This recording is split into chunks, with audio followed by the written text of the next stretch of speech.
Hey everybody, welcome to the Canary Crime News Talk live stream pre-stream. Just taking a second, waiting for everybody to show up. Let's see here.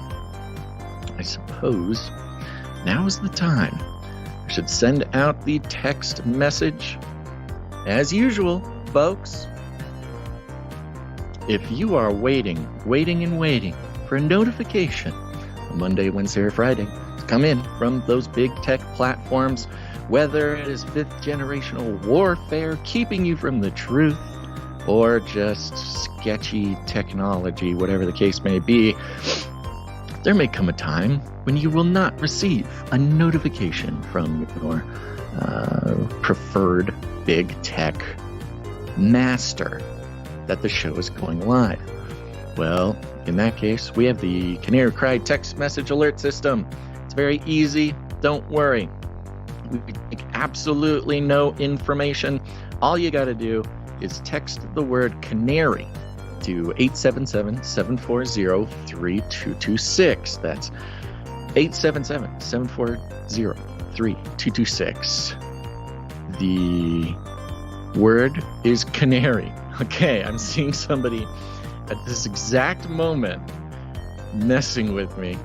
Folks, if you want to get on the list, you have to text the word canary.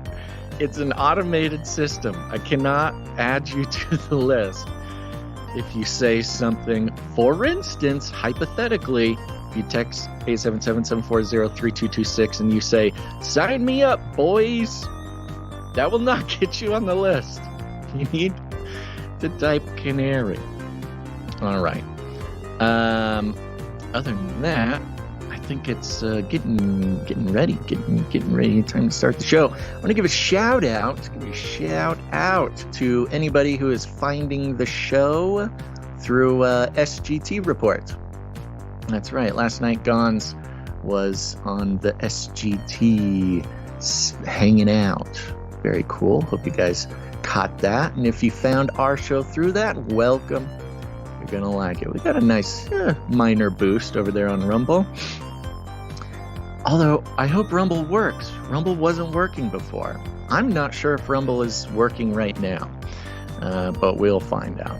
All right, let's get the show started. What's up to Brother G on D Live, Sandra on YouTube, Gaily Mac YouTube, Nana, Rami, May, Dadalorian's here, Echo26, Daniel, Estimating 1, Discovering 3, Santa Wears Brown on Twitch, of course. All right, go right now. Tweet out this link. Put this link, just post it, no explanation, on your social media. People are waiting. Their destiny awaits. All right, let's get the show started.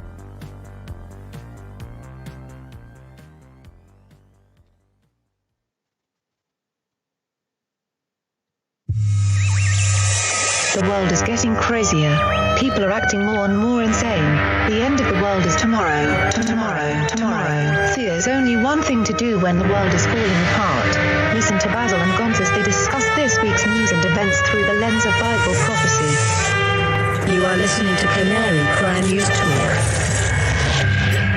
You're listening to Canary Crime News Talk. Today is December 13th, 2023. We are live to tape on episode 698. And today, artificial insanity. And signing on from off the grid, Razzle Dazzle. I'm your best buddy, Basil. And you are not crazy. Oh, maybe we're just artificially crazy. And my name is Gons, director of the Age of Deceit films, your favorite Asian provocateur for Christ, live to tape from California to bring you the best news, which is the gospel message of Jesus Christ, while reporting the egregious with a well-rounded, biblically grounded take on world events. And today's emergent phenomenon. Watchmen do what watchmen do, I guess. I guess. Nothing like a hesitant emergent phenomenon. Well, it's more of a matter of fact kind of thing around here. You know, your comment about artificially crazy, that is actually, it took my brain a second to catch up a little bit, but that is a bit of a theme here. Remember, if you're feeling crazy, it is because they are doing everything in their power through their fifth generational war to make you feel crazy. So keep that in mind as we go along. But first, we must give the disclaimer. Oh, yes. Very important. It's time for a disclaimer. Now listen up. YouTube. That's right. And just for all the content moderators and censorship managers out there, be they robots or humans, everything you hear on this show comes directly from the mainstream corporate news media. We do not claim to be experts on healthcare, geopolitics, military strategy, corporate law, or the moral and ethical implications of any of these topics, nor do we implicitly or explicitly support or subscribe to any sources or narratives containing misinformation, disinformation, or malinformation, as defined by the Department of Homeland Security. We're good boys. All right, YouTube, we're good boys. And let me give you a rundown. Oh, look, here's Basil. Let me bring you up to speed. Well, we're going to be starting out with a Called It, folks, and if you're new to the show, you better get used to it. A prediction made just a few weeks ago that seemed so far off, 1 year, 2 years, maybe even 5 years, only took a couple of weeks. And Canary Cry, you listeners, you knew it first. Then we'll be checking in with Flippy and some space damage. Then checking in with World War III, fifth generational warfare. The war is not in Ukraine or Gaza. The war is everywhere, according to Bloomberg. Then we'll be having an update on David Grush. It's almost like David Grush heard us talking about him and decided to go on and answer some questions. Then at the end of the show, Rothschild Island down there in Antarctica, just taking a little dip in our snoot in that piece of information. But first, Gons, our lead story. Called it. The canary in the coal mine. Yeah, so the setup here is that back before episode 676. Ooh, baby's going You don't early. like this. Baby's going coming in hot early. today. Yeah. By the way, it's me, my son, and Cody, the dog, all Yes. alone in a house trying to babysitting- podcast. So it's today's Babysitting is sporadic right now, but progress is being made, progress folks. being made. Yeah, Embrace these moments now I know. when the child is screaming on the show. Cherish it, because someday it will be gone. And just like when a child grows up and moves off to college, sometimes they get a babysitter and they don't become a recurring character on the podcast. Very good. Okay, so episode 676 back on October 11th. So prior to that, we had reported on the University of Exeter having a new program, Masters in Magic and Occult Sciences. And we have the link straight to the website there. It's an interdisciplinary expertise that you can build, exploring your specific interests within the long and diverse history of esotericism, witchcraft, ritual magic, occult science, and related topics. And you get to go to field trips too. Did you remember that part? That was really exciting. These guys get to go look at things. It's good. I love field trips. And notably in the mainstream articles, of course, they're not saying you can become an actual witch or you will learn how to ceremonially sabotage your enemies or anything like that. It's a scholarly program. Well, it says right here, it's the graduate with the skills to and knowledge needed to influence and drive business strategies that make a positive contribution to the environment and society. Of course, that's all fluff there, but drive business strategies, influence and drive business strategy. That's the goal. The academic, the scholarly study of myth-making, magic, the occult throughout history and modern practice in order to become a member of society, a professional occultist. Right. And, it didn't happen at the moment. 675, I'm assuming, was when we covered the story. Excuse me. Are you talking? I hear something in my ear. Yeah, well, I was trying to say that the reporting of the school and the program was maybe 1 or 2 episodes before the clip we have here of 676. That's what I was talking about. So 675, 674, I think it was 75. We covered the story. It was fun. But it just kept lingering. The idea that this was a thing kept lingering and the questions echoing in our heads. Why? Why, oh, why is this a thing? Yep. And it occurred to me at night, in the middle of the night.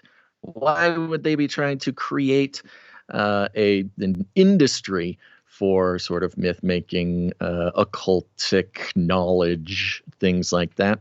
And it dawned on me in the middle of the night. And so, what rarely happens is I actually remembered to bring it up the next show, which is such a miracle of God that it occurred to us to actually talk about it again.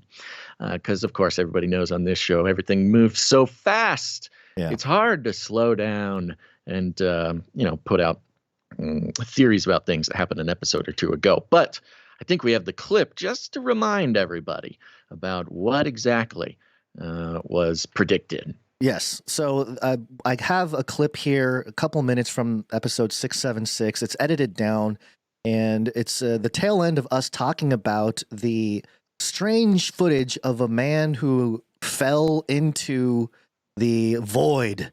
Oh, right. In the 9/11 memorial. Right. And he was all bloody and the whole thing. And we were talking about that. And then it goes into bringing up that conversation that we were talking about here a second ago. Ritualistic in nature. Right. It had a very strange sort of vibe to it. Right. So here it is, edited and the punchline. According to the 9/11 Memorial and Museum website, each pool descends 30 feet into a basin and drops 20 more feet into a, quote, central void.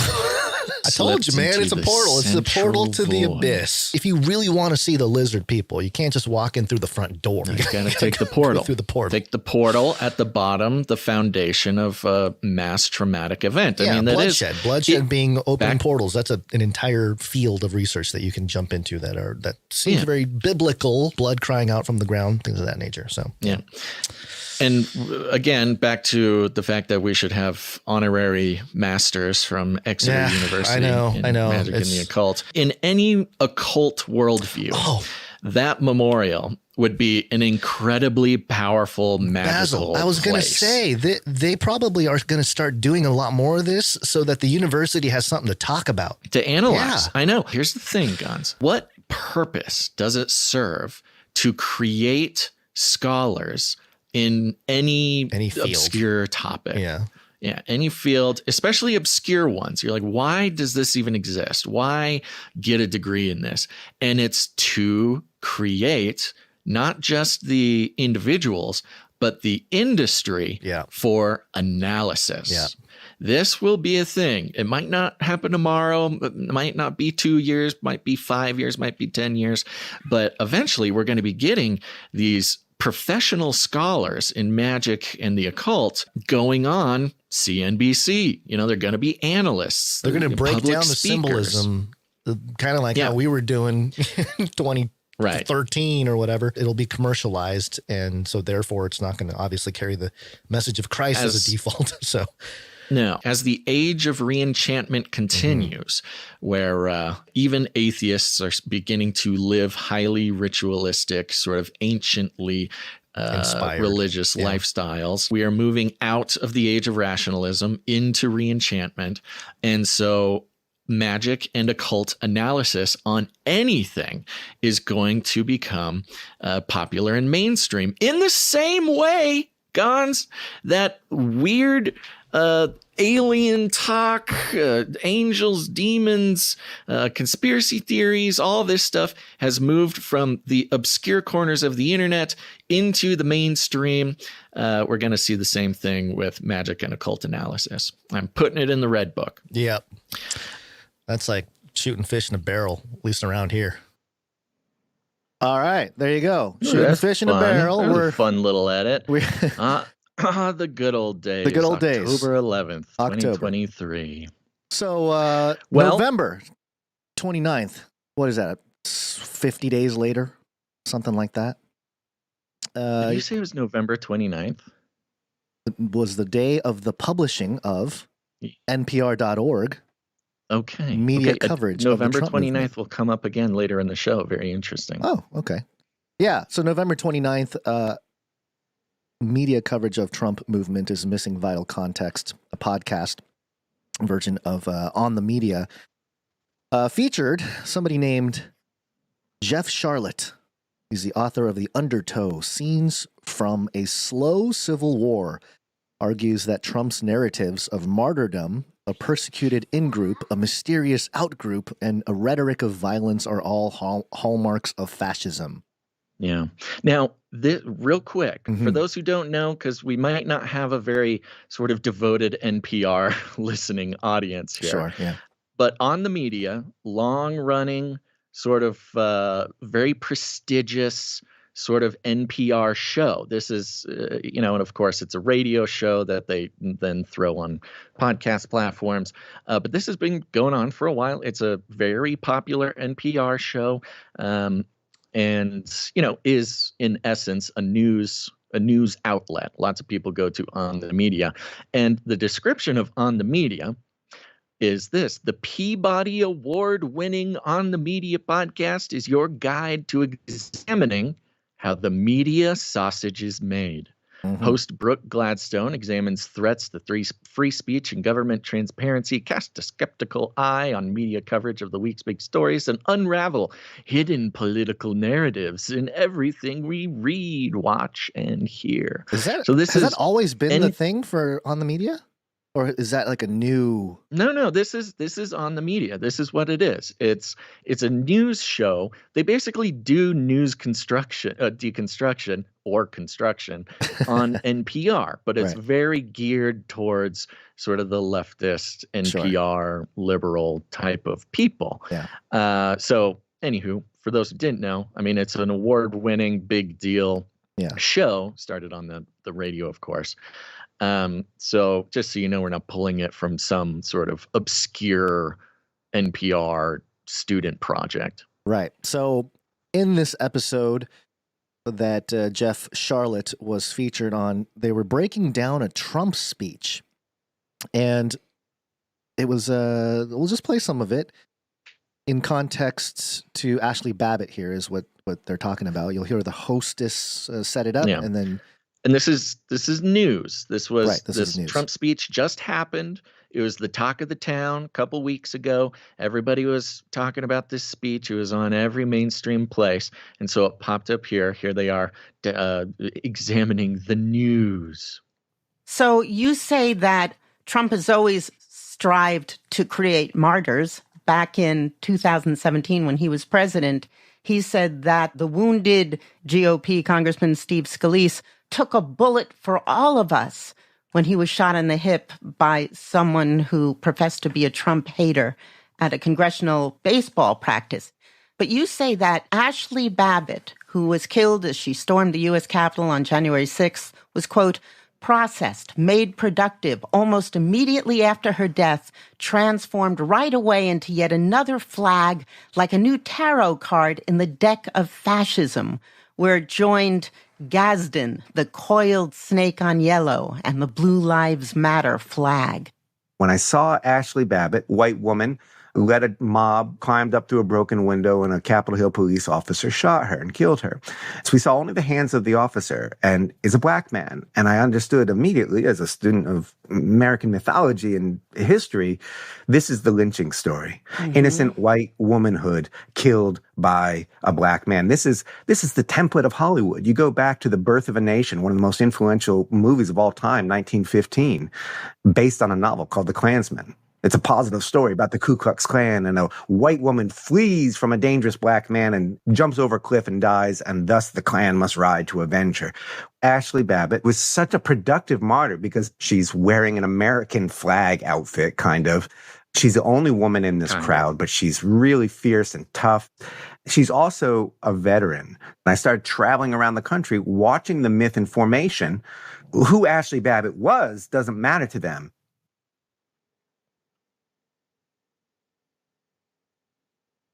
There you go. Are you still there, Basil? So I couldn't tell if the clip ended or if my Skype was stalled out. Yeah, no, it was just the end of the clip. So there you go. That's Jeff Sharlet talking about that Trump speech and creating or talking about the conversation of Trump building mythology, creating martyrs. These are all things that we've discussed on this show in terms of how politics works, how a lot of the institutions and advertising and how, the left have basically done the same thing, creating martyrs. I mean, the whole Me Too movement was a sort of a martyrdom type of thing. Yeah.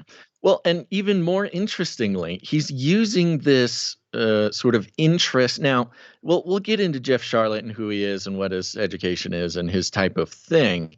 Now, the master's program for occult and magic is not yet, there's no graduates of it. So at this point, we're left with sort of proto-rogue occult and magic experts who are, who can be these experts. However, for the framing of this news show is, hey, we're going to talk about Trump's speech. It's in the news, but let's break it down in sort of mythological occult terms, because that's going to give us insight into into what's really going on. We need to speak the language of mythology.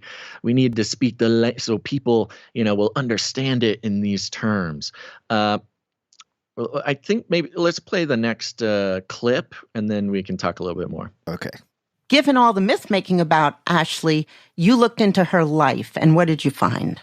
She documented her life very extensively, 8,000 tweets. She made a lot of videos.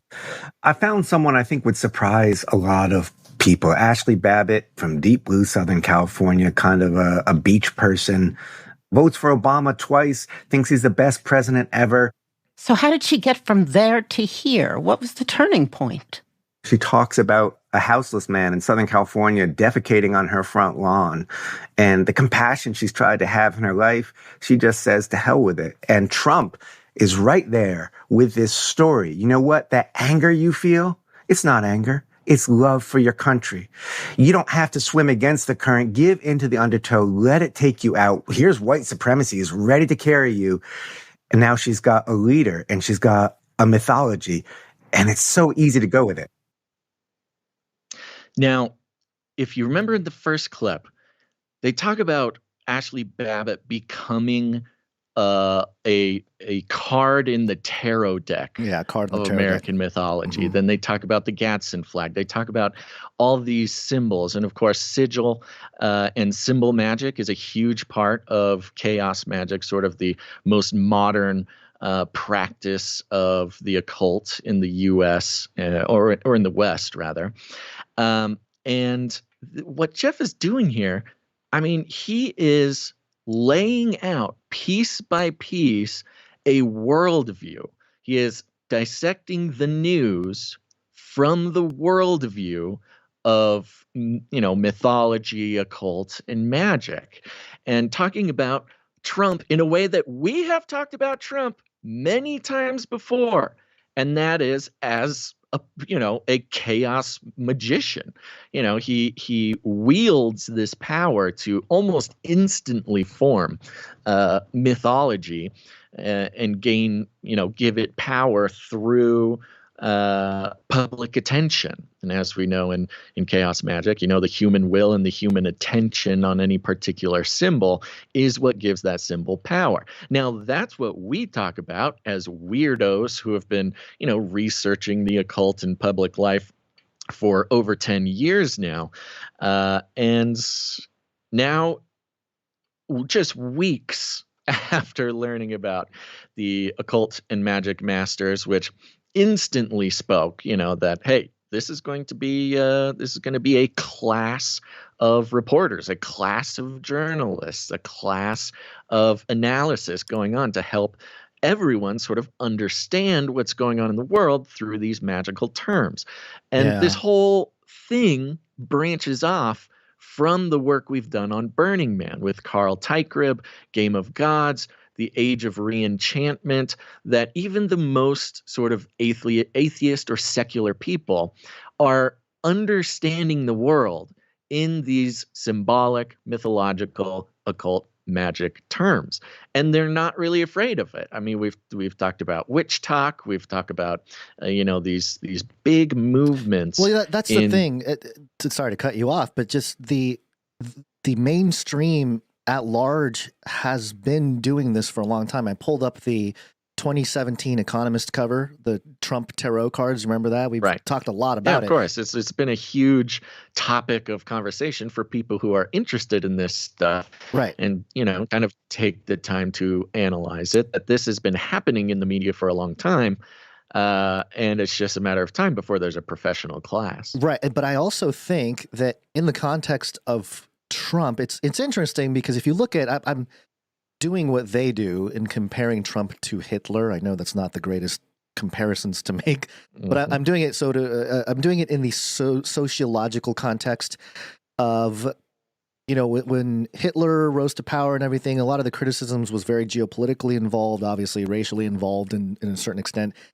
But then the occult analysis of Hitler didn't really, as far as I understand, it was much, a few decades later when people were uncovering like, wait a minute, what was he reading? He was reading Blavatsky and, that kind of conversation about his more esoteric beliefs about everything that may have shaped what eventually, what everybody knows about his agendas of Nazism and all that. It's almost like they are front running it for Trump, saying like, no, we're going to establish that conversation as the institution. And because Trump's their Hitler, right? It's like the modern left Hitler, to the left. It's a Hitler authoritarian figure in America that has risen to power. So it makes sense that they would create that industry and be like, oh yeah, we're gonna do the occult breakdowns of this Hitler-esque figure, just as Hitler had all these occult underpinnings to understand what was going on. We shall also understand Trump, in the same way, kind of thing. So. Yeah. And, the sort of occult symbology has been in the media forever. Yeah. That's kind of the whole point. Right. There's a lot of backlog. The very idea of advertising was created by an occultist with occultist principles. The very economic basis of news media is an occult practice of advertising. And the interesting thing now is the direction that the sort of worldwide culture has been going in. It's come to a point where where sort of hiding it is no longer necessary or even sort of beneficial.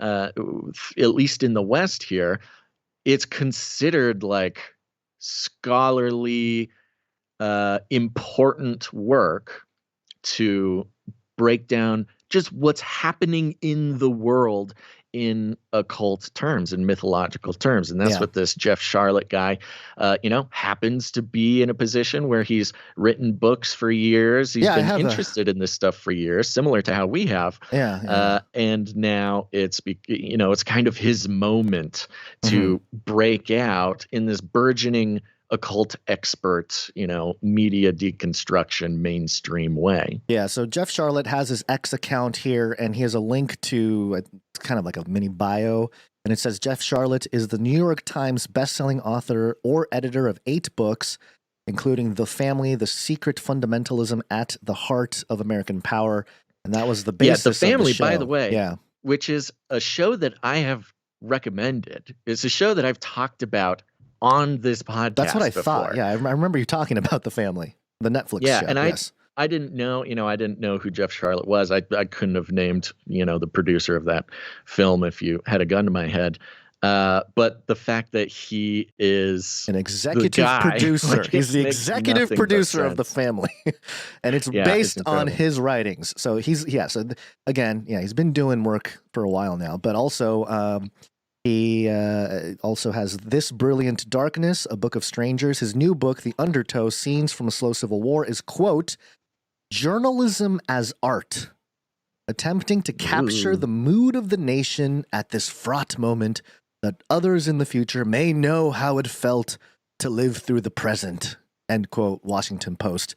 Meaning, the rise of fascism in the 21st century. Of course, Trump it's all living out the rise of fascism. I think he's in his position where he is because he rode the wave of fascism that rose in America. But you're blind if you're riding the wave. You can't see what's going on. So anyway, and then I do want to mention just real quick. He has an Instagram account. I found this interesting video of the prayer hands. The prayer hands on my hat. It's the same image, it just carved out in 3D, and it's on some kind of display, and it's just a video of it rotating in front of a chicken barbecue sign. And Jeff Sharlet says, I tried to record the prayer hands' tune turning in front of the sign, but you couldn't hear it over the crickets and the road, so I put them on my dashboard and listened. I lack belief in the supernatural powers of prayer, but I appreciate prayer's resonances in the natural world, that is, its aesthetic power, even in musical prayer hands, especially in hands such as these, as intensely peculiar echo of the faith that made them, and maybe the faith that put them in a glass case at the treasure center, as free of irony as I am of the divine. I prefer things that the people who tend them. So, yeah.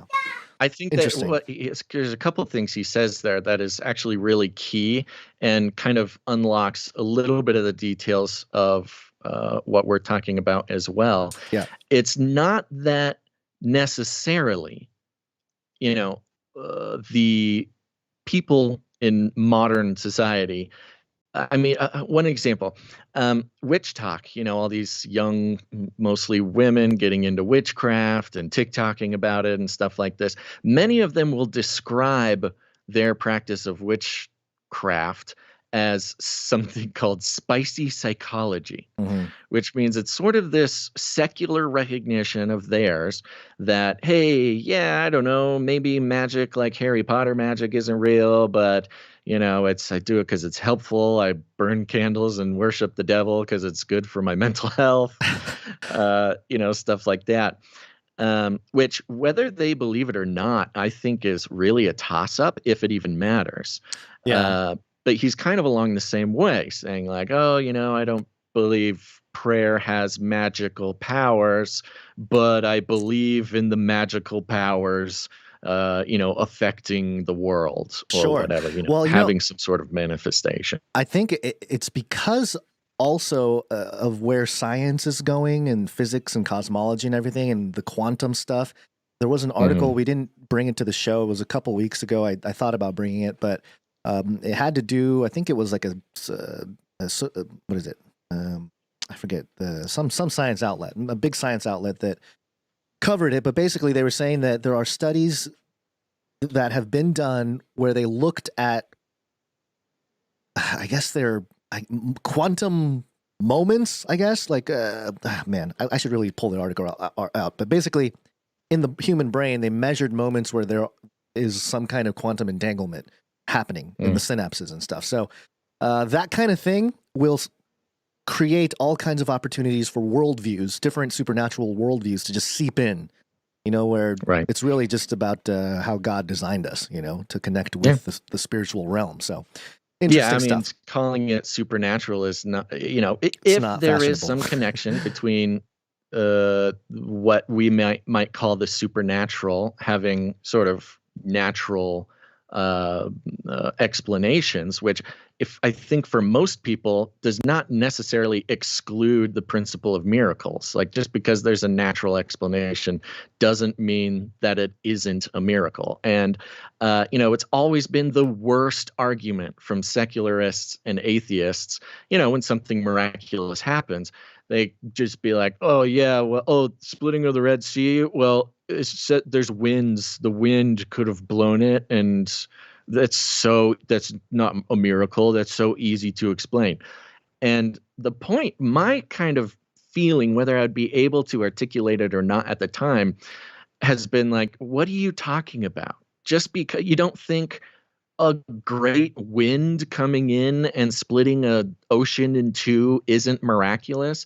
Like, just because there's a way to physically explain what happened does not mean it's not miraculous. And I think that argument is so obvious, and it's been so unproductive for secularists, atheists to, describe miracles this way, that they are required to sort of shift their worldview and shift their explanations of the miraculous, of the supernatural, of things like this, where now, they can talk about a supernatural worldview and how everybody, whether they like it or not, is experiencing the supernatural in their life. But, it's got, we have unknown science. The miracle is just unknown science. It's quantum stuff in the brain, and someday we'll understand, but we can still call it miraculous, which, honestly is good and bad in that it makes it easier to talk to them about stuff like this. But it may be sort of holding a soft barrier for, having productive conversations. But anywho, this Jeff Sharlet guy, I'm going to keep an eye on him. He's not necessarily like a full-time reporter guy. He's not a newsman. Like I said, I think he's sort of the proto model of the occult expert that will be brought in to explain the news in mythological terms, which I think is the world is craving that right now. That's kind of through our Burning Man research and our interviews and our surveys with Carl Teichribb's Camp of the Unknown God at Burning Man. I mean, really one of our biggest takeaways from that long series of research that we have, go to burningmanresearch.com if you want to check out episode after episode after episode about this. But, sort of the point of it being, what?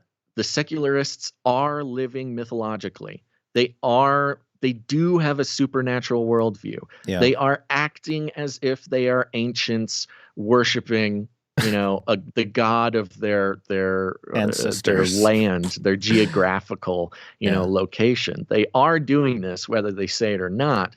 And I think the powers behind the mainstream media are discovering that they don't need to actually push against that. They can work within it. Yeah. And we're going to see it more and more. Well, it's suspending disbelief. And anytime a worldview is broken or shattered, it's a dangerous time because a lot of different things can come in and replace it. So, just to touch back on that article, it was a Popular Mechanics article. Your very own consciousness can interact with the whole universe, scientists believe. A recent experiment suggests the brain is not too warm or wet for consciousness to exist as a quantum wave that connects with the rest of the universe. So again, right. It's like this hive mind they were thing. Promoting that on X quite a bit. All over the place, but I think, I think I would describe it as, it's not that they need to fight against anything. They are integrating the supernatural worldview with the secular worldview because, for instance, if aliens were going to come down and create a one world religion, or there was some sort of event where the whole world saw something all at once that promised the salvation of the world. These are supernatural occurrences. You need a framework for secularists and atheists to believe or to accept supernatural activity for the Revelation 13, scenario. It doesn't work. It couldn't happen without a secular mindset of the supernatural. Right. And, working that into the mainstream media, developing that supernatural worldview more and more, and now starting simply to get explicit about it, giving permission to the atheist, secularist, blah, blah, blah, giving permission to start calling things supernatural, even if it's just spicy psychology. But, it opens up the stage for, the alien to come down and tell everybody where we came from and how we can merge back with the universe or the Galactic Federation or whatever. Yeah, the second beast especially calling fire down from heaven in the sight of men, which means he's doing it publicly, and then that'll deceive the world to build the image to the first beast. So yeah, it's a worldwide project to build the image. It's not just a one person doing it or some lab doing it, which I think is interesting. It does speak into this collective consciousness type of thing, which is the bridge to all the supernatural mythology. The only reference you have is mythology when you cross that Rubicon, from the secular view. It's like, what do we do? How do we relate to any of this? And it's ancient mythology. That's where they're comfortable too. So interesting. And that's when Jeff Sharlet steps in and is like, "Oh, don't worry, it's okay. It is magical. It is occult. It is mythological. But I'm here to help you transition into this new world order. It's not supernatural. It's aesthetic power." Yeah, right. I thought that was interesting. Yeah, good stuff. Yeah, we'll definitely be breaking down more of his stuff because I think that he's going to pop up a little bit more as time goes on here. We'll keep an eye on him, and I think we're going to start again as that master's degree becomes more available. You know, what does it take to get a master's? 2 extra years, I think, after your bachelor's. Something like that. Yeah, I think in a couple years, you know, the true industry will be built, and Jeff Sharlet will be the veteran, the John the Baptist, the entire industry. He is kind of the John the Baptist of that industry. Leading the way. All right, Gons. Well, I don't want you to be confused. I got to let you know it's Wednesday, my dude.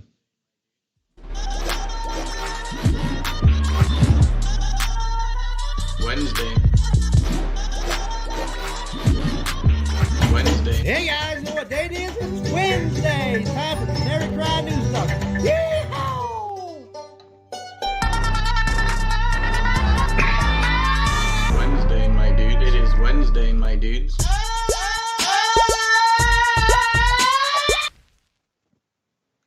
Yeah, we did it. You know, for pretty much all year long, we'll get to Wednesday and Friday's show, and I'm just like, what happened to the week? Whoa, the time speeding up phenomenon has just been getting faster and faster and faster all year. But this week, for the first time in like 50 weeks, I'm like, holy smokes, this is going so slow. Oh, something might have changed. They might have closed the portals over there down at CERN. Yeah, well, you know, all the Schumann resonance people are blowing up on X about the Schumann resonance has changed and we're getting blasted by solar energy. Oh, did you see the Eye of Sauron on the sun? I did. Yeah, I did. It's looking at us now. Yeah, we're doomed. Yeah. So, anyways, time is slowing down now, which means something's happening. I don't know what it is, but it's weird. Okay. Do you have anything important to share with the people? Nothing other than, again, that the babysitting situation, there is progress being made, but yes, we are still in no man's land. And also, just a quick mention of some uncertainties of shows coming up. Not that we're not going to do a show, but when News Talks and Canary Cry Radio for the next couple days. So anyway, look out for that. We'll have an interview coming out soon. We can't figure out if it's Friday or Monday. Yeah. But no problem. You guys will love it. Okay. Well, I don't think I have anything very important to share, except for you mentioned the babysitter. The Canary Cry Babysitters Club is still trucking along, folks. You can go to canarycrybabysittersclub.com. This is an instance where maybe you're uncomfortable, supporting a show. Maybe you think we're going to buy drugs with it or something. But the Canary Cry Babysitters Club is your way to know exactly where your support of the show is going. You can sign up. Yeah, you can sign up at canarycrybabysittersclub.com. You can help us pay for an hour of babysitting a month, or just make a one-time, donation to the babysitter thing over there. It's great. And at the same time, we have the December Canary Cry calendar executive producer promotion going on right now.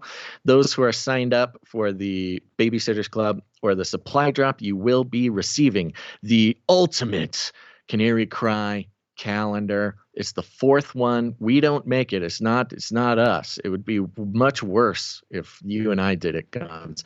But this is created by producer Ebony Blaze and a whole team of artists and producers who put together this treasured talisman of the Canary Cryiverse. It's got, believe it or not, 12 months with art from our excellent producers for each month, and the calendar itself is chock-a-block full of incredible. It's been 4 years now of filling this calendar with more and more interesting dates as you go throughout the year. And these are dates, historical dates when it comes to secret societies, intelligence offices, weird political stuff, the Fed, all important dates for pretty much anything that you would be interested in if you listen to this show or any other show. Think about that. You got friends who listen to, well, for instance, SGT Report. They're not quite in the Canary Cry verse yet. That's okay. They'll be here soon.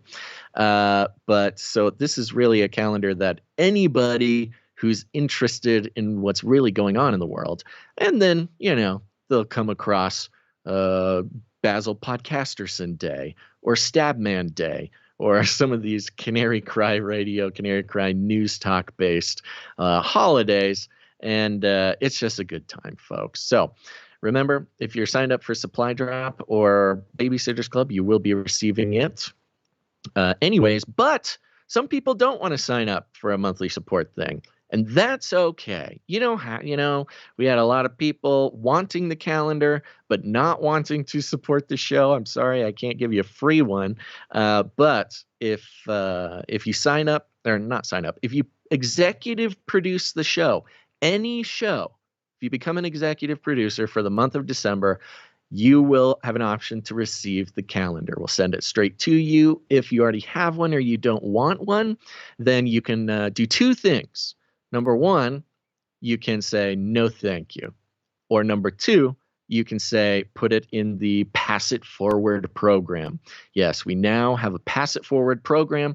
If somebody executive produces the show and they don't need or want the calendar, they can donate it to the Pass It Forward program. And somebody who isn't able to get one but really wants one can get one. Now, the form is made. The infrastructure is laid. If you get our emails from canarycryradio@gmail.com or Canary Cry News Doc, if you get our emails before every episode, you will see a button in that email. If you click on that button, fill out the form, you'll be put on the list to potentially receive a calendar for free. You might have to handle shipping, but now keep in mind, this is for people who absolutely have no possibility of executive producing or supporting the show, but want a chance to get the calendar. It's first come, first serve. It'll be very limited. Stock will be very limited.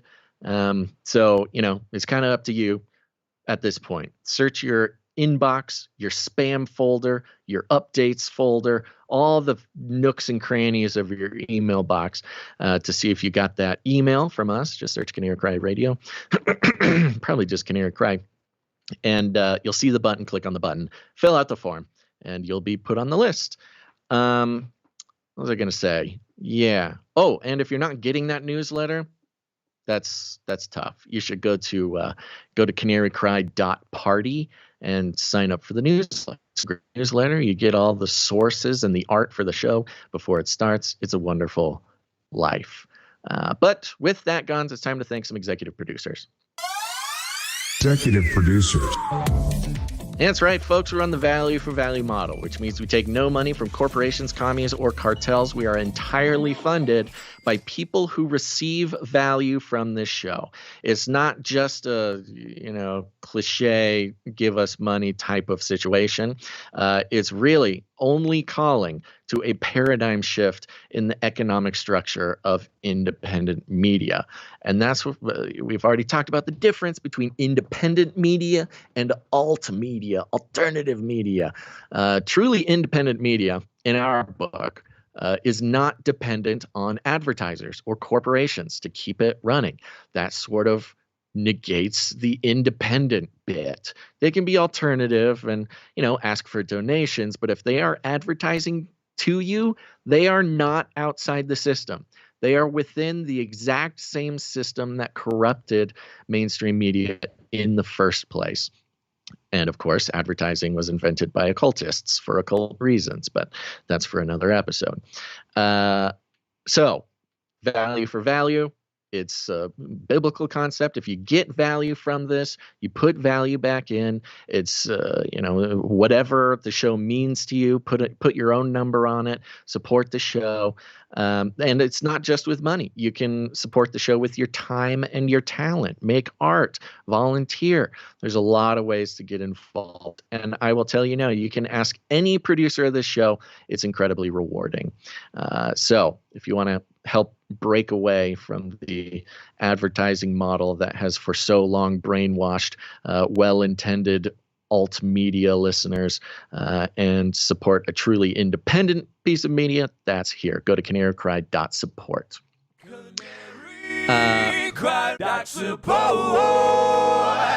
That's right. We got some executive producers. These are the people who have the option to receive the Canary Cry calendar.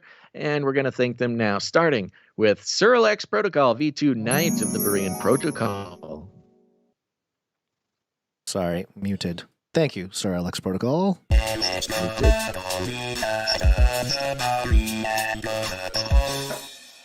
Yep. Comes in with his $100 and 33 cents. Cody's excited. The dog is so excited. He's been on a 243 episode streak and a 39 episode executive producer streak. Yeah, streakalicious. It's time for Alex. It's time for Sir Alex Protocol to become a baron, like Guy and Debbie. We need to baronize some people. Next up, we've got Jessica L. Thank you, Jessica L. Yeah, Jessica L. comes in with a nice round number and a note here. This is this is very special. What about look at this? The spirit of the holidays coming through with Jessica L. Jessica L. says, gifting this executive producership to my very good friend, Irene Wildtega. Oh my gosh, look at this. Happy birthday to the Grand High Matriarch of Memes. Oh. It's my birthday. Happy birthday to me. The Grand High Matriarch of Memes. We are so honored to have you as an executive producer for the show. Jessica continues, I salute you with love. Whoopsie daisies. Your anonymous friend in the Canary Cry community. Thanks for the memes and the fun. Well, thank you very much, Anonymous, for gifting this executive producership to a wonderful friend, the High Matriarch of Memes. We appreciate that very, very much. Where'd you find this? Should we demooch Wild Tega? We could. I'm trying to get the dog to stop barking over here. I can tell. No, don't worry about it. We'll move on. Thank you very much. Executive producer and Grand High Matriarch of Memes, Wild Tega. We appreciate it. Next up, we've got executive producer Livy P. Livy P comes in with 133.33.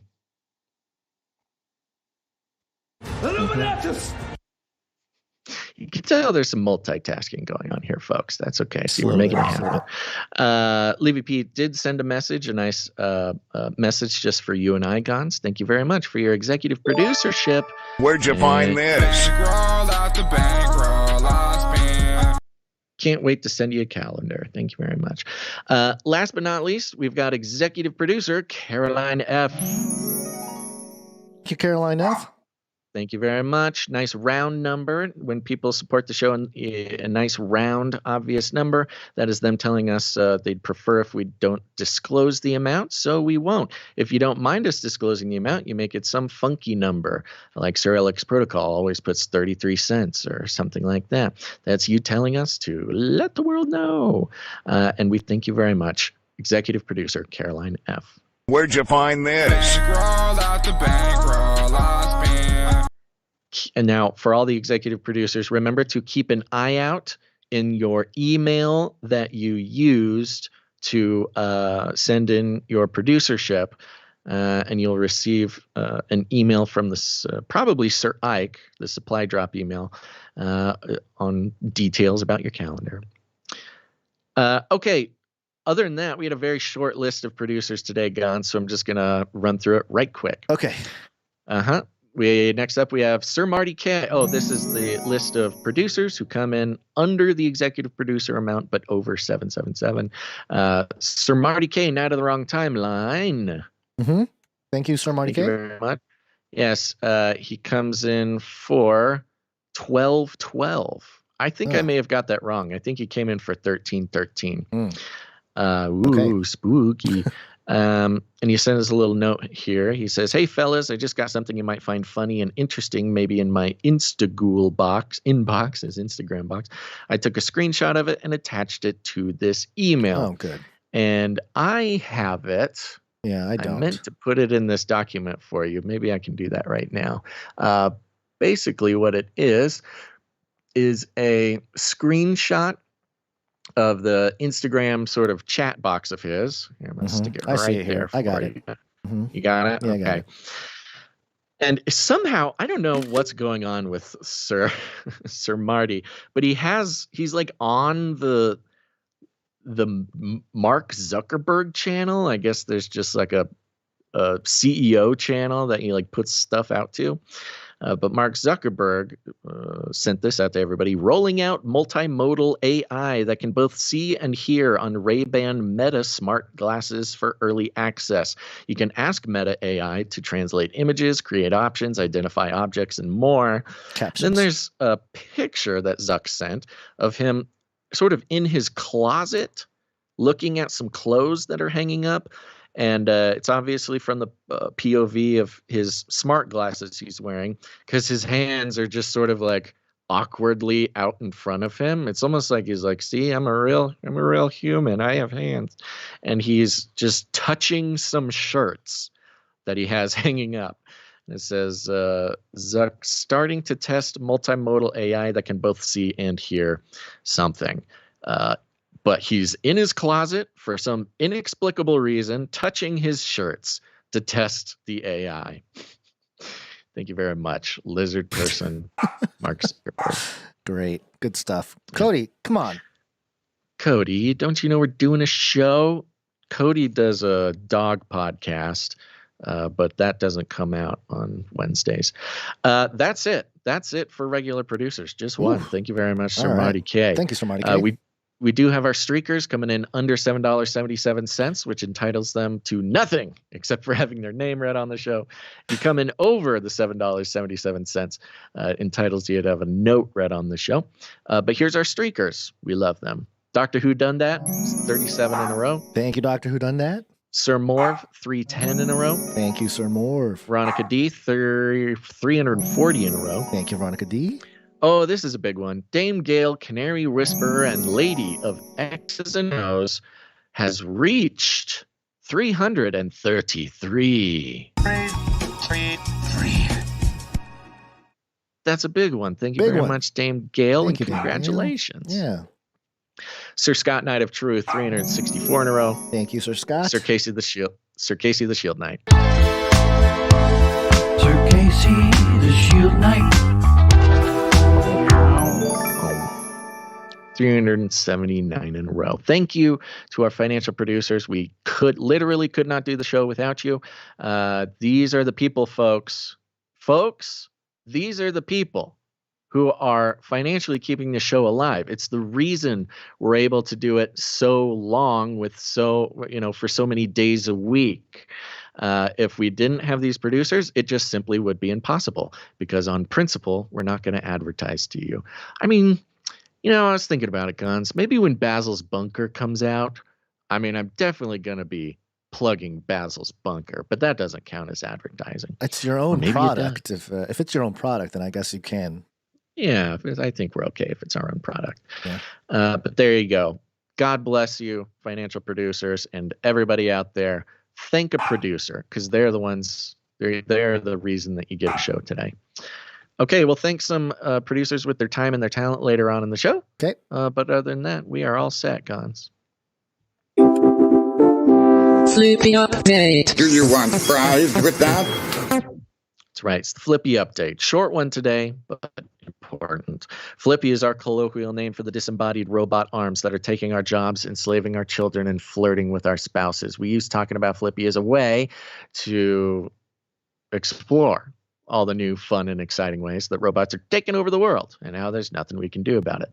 Sorry, I had a brain glitch because I hear my goats screaming at something out there. It's probably birds. I think my goats are at war with some birds who come to steal their food. Today's FLIPPY update is coming from phys.org.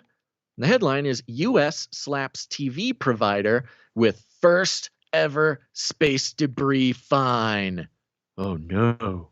U.S. authorities said they have issued a breakthrough first ever fine over space debris, slapping a $150,000 penalty on a TV company that failed to properly dispose of a satellite. They space littered. On Monday, the Federal Communications Commission, FCC, came down on Dish for, quote, failure to properly deorbit a satellite called EchoStar 7 in orbit since 2002. Wow, it's like a grandpa satellite. Quote, this marks a first in space debris enforcement by the commission, which has stepped up its satellite policy efforts. The FCC, which authorizes space-based telecom services, said in a statement. And then it kind of just talks about space stuff for a second.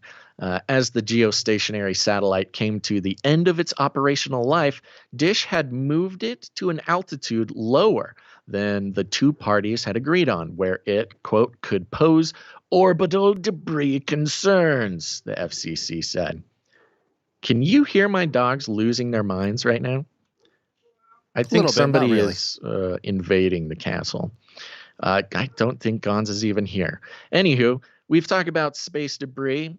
We've talked about robotic arms, space FLIPPY, reaching out, capturing space debris, cleaning it up, enforcing things like this. And so I thought to myself, surely they will talk about FLIPPY, the robotic arm, who is now sort of charged with cleaning up suborbital satellites. But no, instead, they go into collision risks. They talk about how graveyard orbit, the sort of level of orbit that when satellites go to die. They talk about space debris. Says here, if left unchecked, the accumulation of orbital debris will increase the risk of collisions and clutter orbits used for human spaceflight and for satellites, the Federal Aviation Administration said. The European Space Agency estimates that around 1 million pieces of debris larger than a centimeter, big enough to disable a spacecraft, in quotes, are in Earth's orbit. They are already causing problems. And here's where FLIPPY comes in. From a near miss in January last winter involving a Chinese satellite to a 5-millimeter hole knocked into a robotic arm on the International Space Station in 2021. And that's it. Do you remember when one of our beloved robotic arms had a hole punched through it with debris? I do remember this, yes. Yes, it's horrible.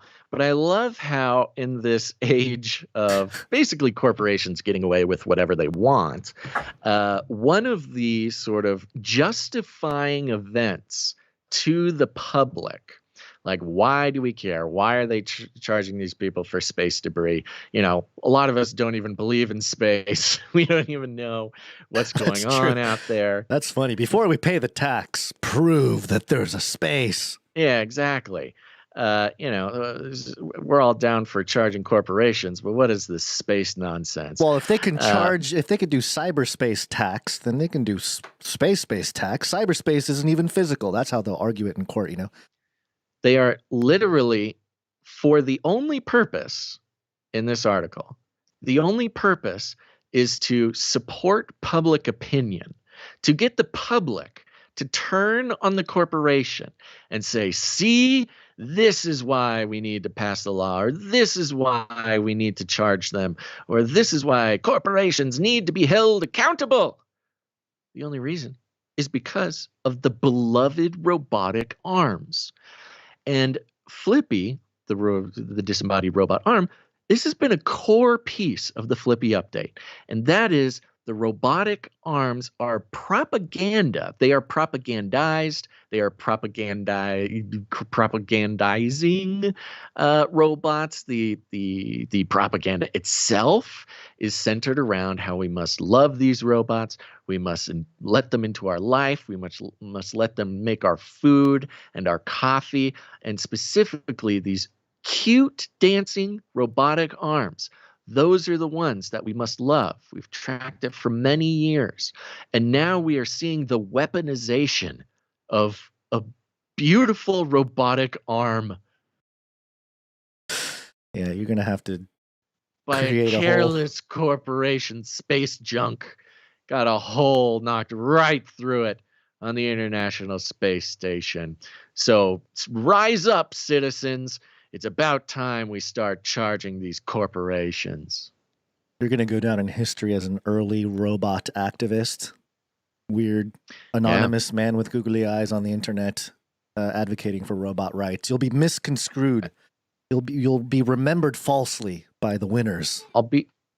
Yeah, that's true. See, the idea here, I know, folks, it gets confusing. Do I like the robots? Do I not like the robots? It's all part of the plan. It's part of the plan, yes. It's part of the plan. You got to keep them guessing. Yeah. You got to keep your enemies confused about exactly what you think. That's about the robots. You learn from the best. That's the Alex Jones tactic. You know, Elon's an antichrist, and then 2 weeks later, Elon's fighting the globalist, taking down the whole system and fighting back. And you know, both can be true at the same time. It's true. But the point, you know, aside from what I think, the point is they have spent years and years and years framing these robotic arms as an important part of our lives, and that we should love them and we should give them rights.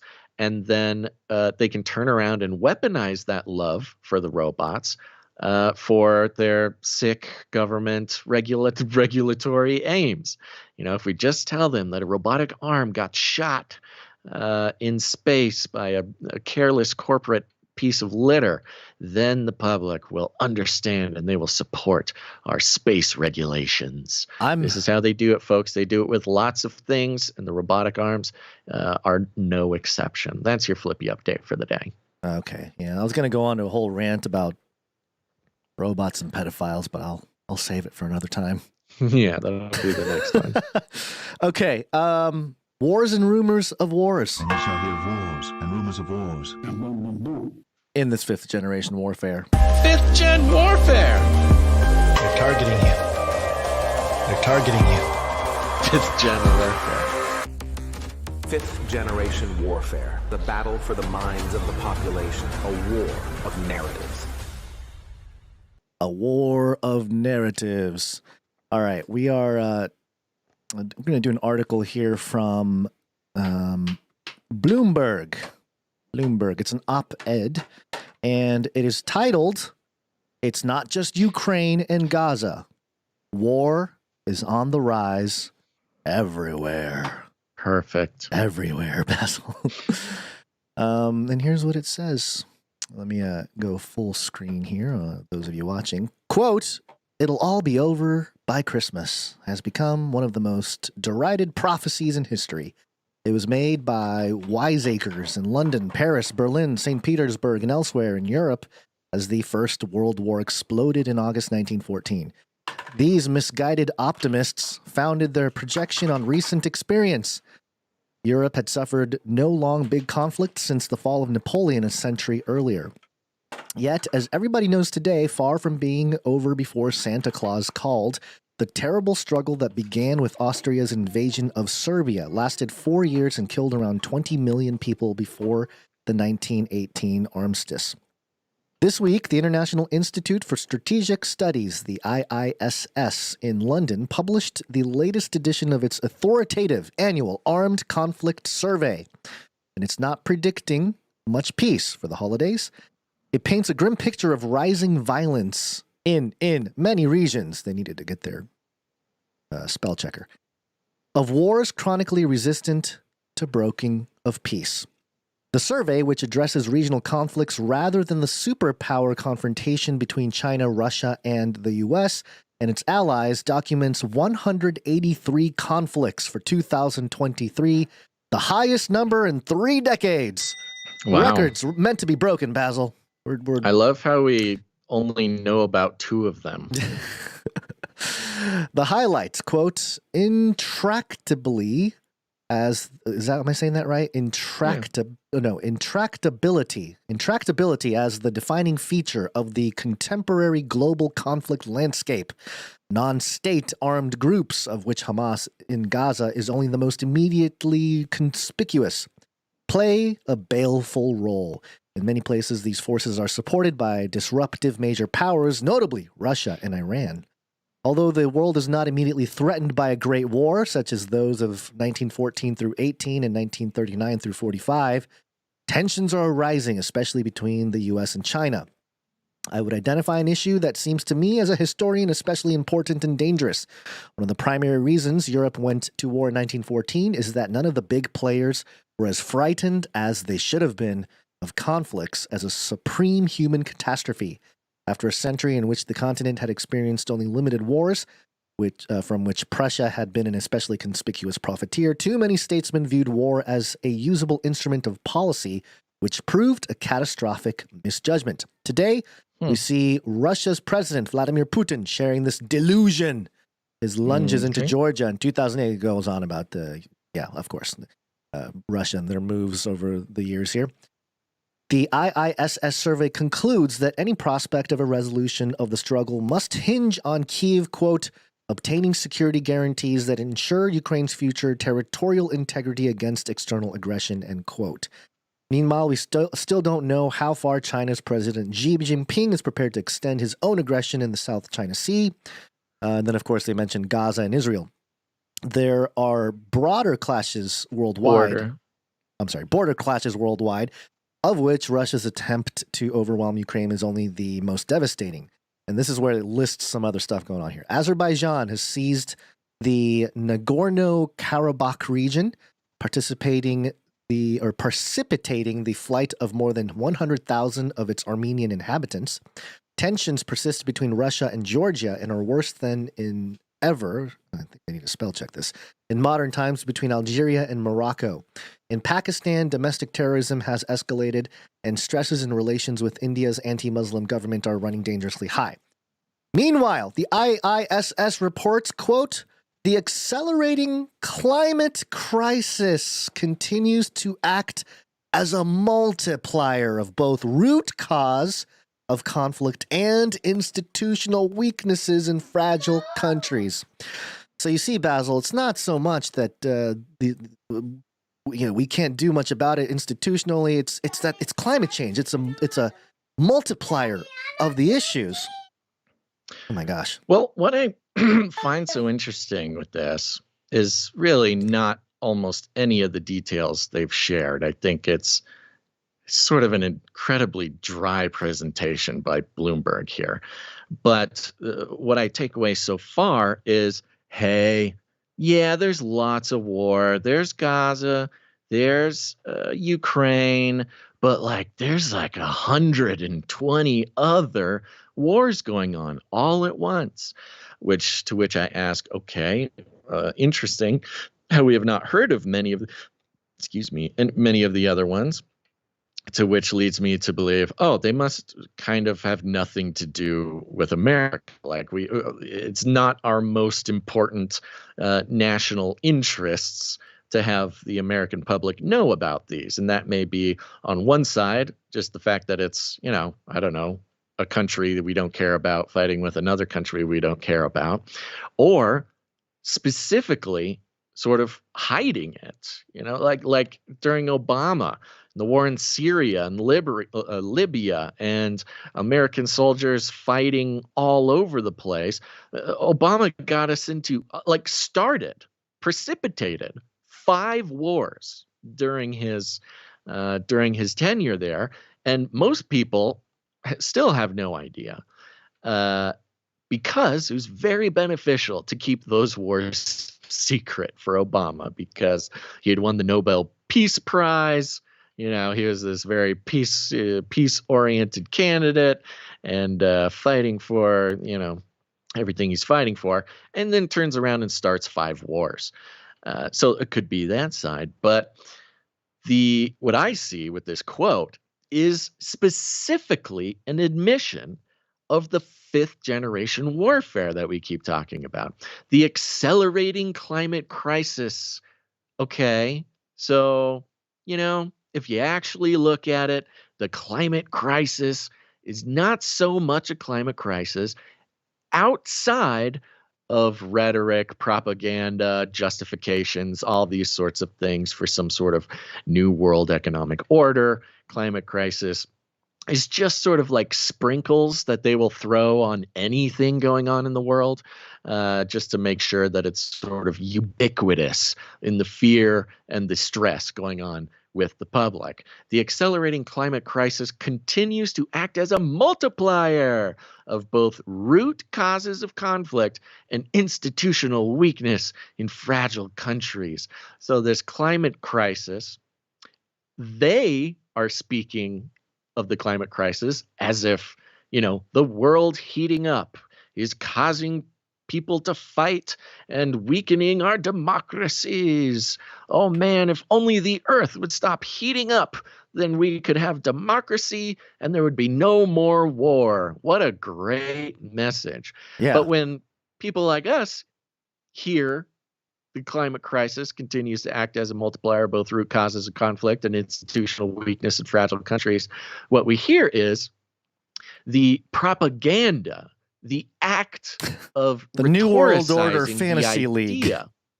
Yeah, policies, speeches, demonizing people who question it, the religion of the climate crisis, the communication day in and day out, the 5th generational warfare weaponization of the idea of the climate crisis. Yes, we can agree, is root causes of conflict and weakening institutions in fragile countries. I'd say it's weakening institutions in non-fragile countries. Yeah. They're basically just coming right out and saying, yes, the propaganda, the 5th generational warfare missile launcher that is climate crisis is causing 123 wars across the world. You only know of 2 of them, but you'll get a load of these ones. You're gonna love it, and it's all climate crisis fault. Oh goodness, we got to pay our carbon tax. Yeah. The 5th generation warfare becomes very apparent later on in this article. We're going to skip down here. It's talking about Africa and the African Union personnel. And I'll just start here. Unless or until superpower tensions become less dominant in geopolitics, an unlikely development, the UN's ability to intervene effectively in conflicts will continue to decline. They're admitting that the UN is no longer a viable option for peace because nobody's listening. The superpower tensions and the climate of geopolitics, not just the climate itself, but geopolitics is causing this downward spiral of effect of the UN. So what do we do in place of that? Partly in consequence of this intractability, armed struggles are becoming longer. Iskander Riemann, a fellow of the Henry Kissinger Center at Johns Hopkins University. Oh, perfect. Perfect, right? The baton has been passed. Has just published a book arguing that the U.S. and its allies must stop making policy and strategy on the assumption that future wars will be short. He writes, quote, I love this. Chinese and American operational preferences are remarkably similar. Both put a premium on striking first and controlling the initiative, end quote, which is, we know about China's generational warfare, so I don't know why.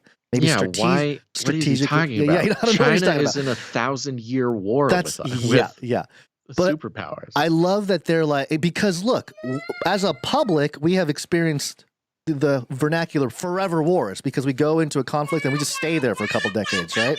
Whoa, the baby's crazy. What are they talking about?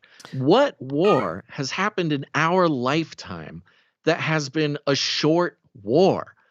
The war in Iraq, the war on terror, it was supposed to kill like 1,000 terrorists over in a cave somewhere, lasted 20 years. Yeah. What kind of crazy doublespeak, George Orwell, Brave New World, 1984 doublespeak mind control nonsense is going on with this Henry Kissinger guy or his protege or whatever, where he's sort of like, it is a wild amount of sort of propaganda is not even the right word. It's just mind control. Yeah, it's a presupposition that only exists if you're looking at very small, narrow things that are happening, maybe. But yeah, it's like this idea creating a worldview that all of our wars are so short, and we need to stop thinking of that. Right. Well, it might be a little window into some of the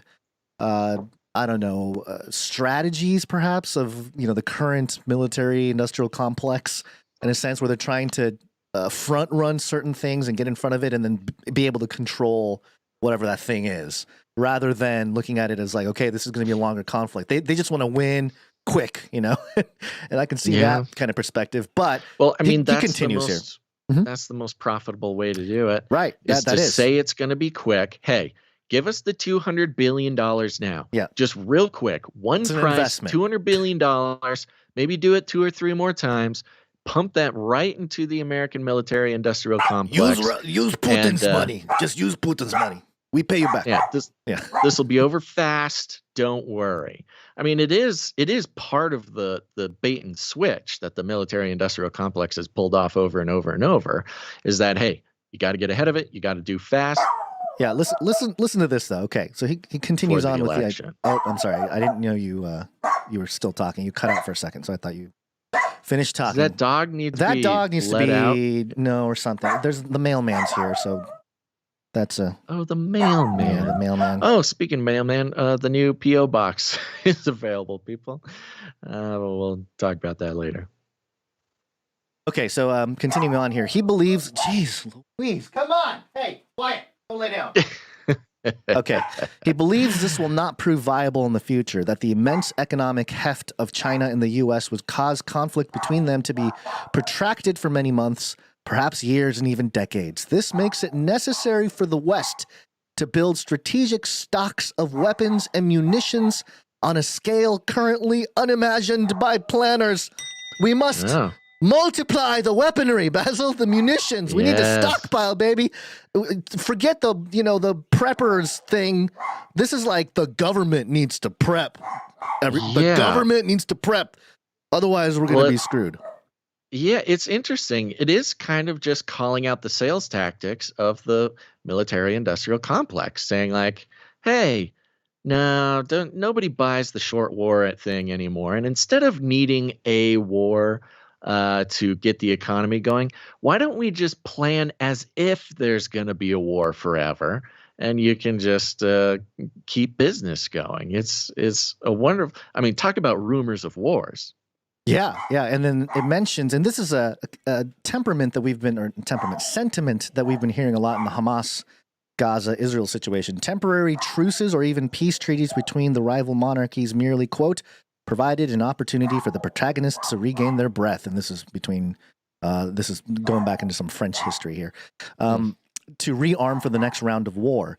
Riemann's book, unappetizingly entitled Planning for Protraction, argues that if the West, which means principally the U.S., is to deter war above all in Asia, quote, it will need to launch a once-in-a-generation construction of procurement effort, all the while encouraging the even more industrially atrophied allies in Europe and Asia to do the same, end quote. Right. Yeah. I am convinced. The whole world. Yeah, I am convinced that Riemann is right. I am nonetheless skeptical that what he urges is going to happen because the political will is absent. He goes into all this stuff.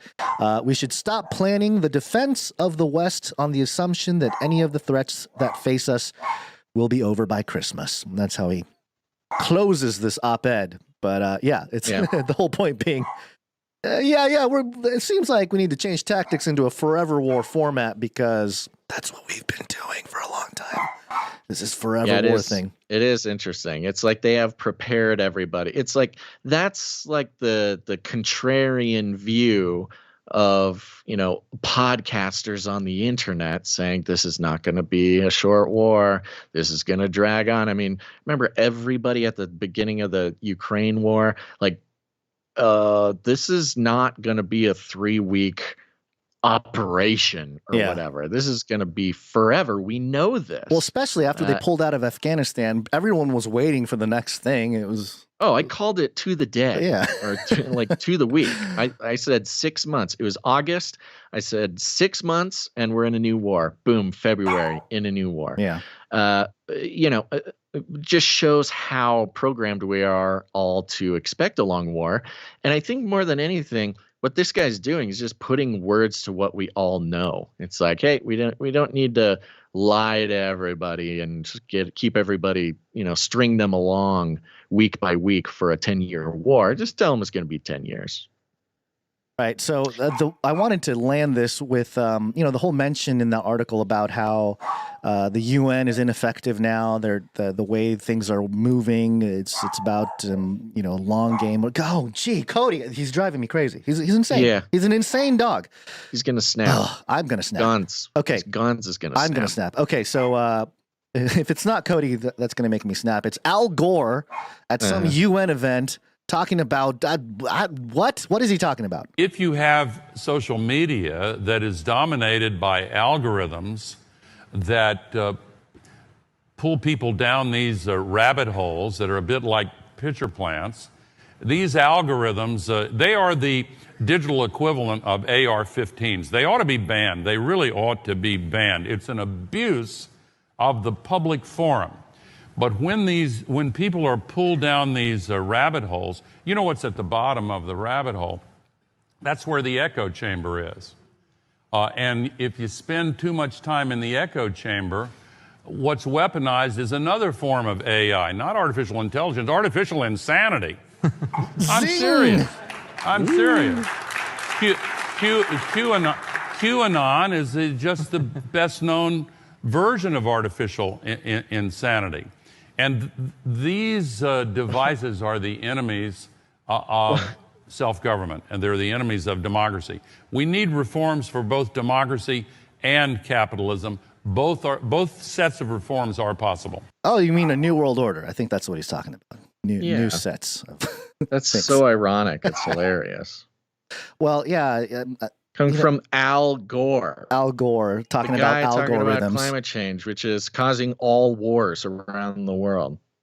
Yeah, there was a song called Virtual Insanity. Remember that song? By Jamiroquai? Yeah. Yeah, Al Gore's just stealing from him, calling it artificial insanity. Yeah. Yes. I can't do this anymore. Canary Cry Babysitters Club, folks. Canary Cry Babysitters Club.com. We are making progress. We still need about 80 more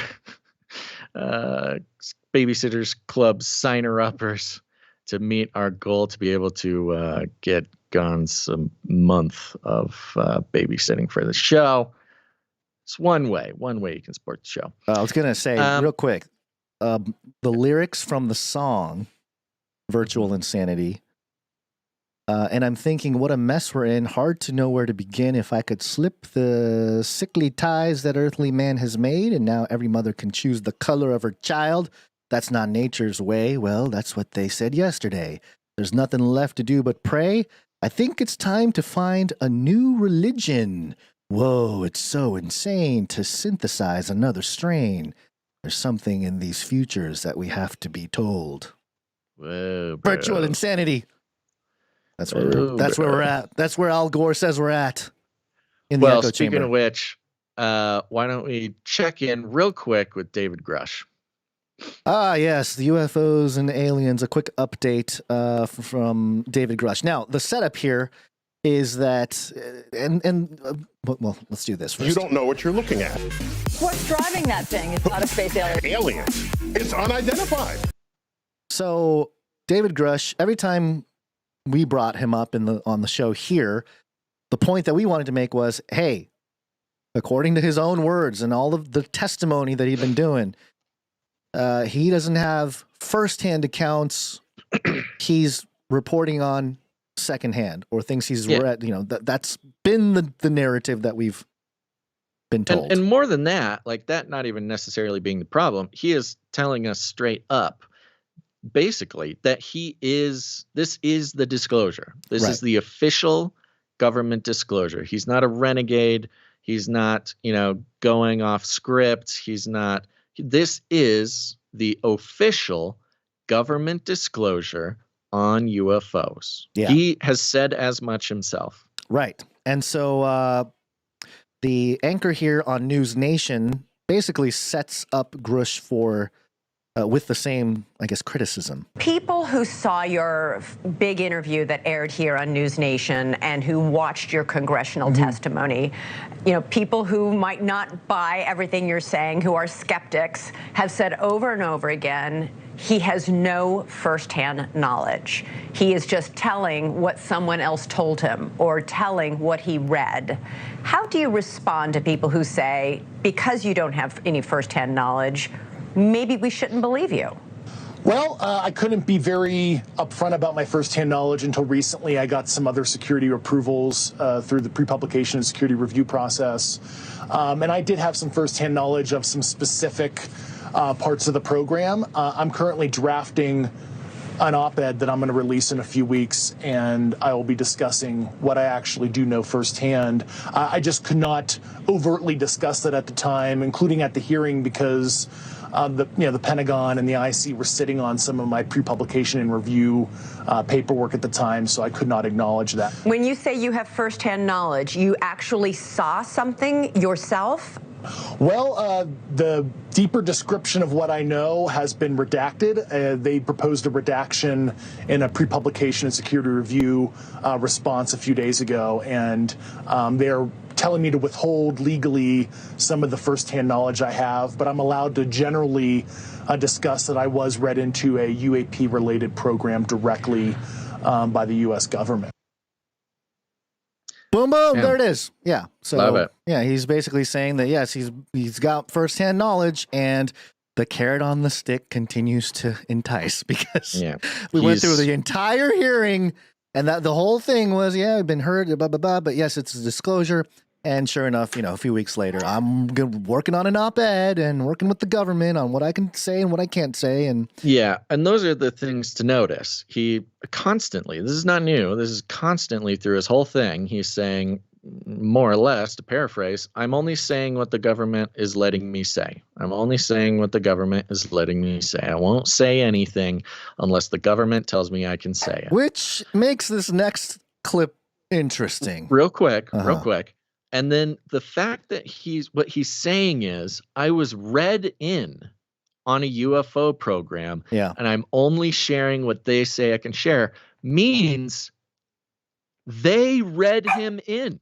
The government is like, oh, you're the guy. Okay, you are the whistleblower. You are the disclosure man. Everybody's saying that it's only secondhand. Nobody's taking you seriously. Okay, let's do this. We will read you in on a program.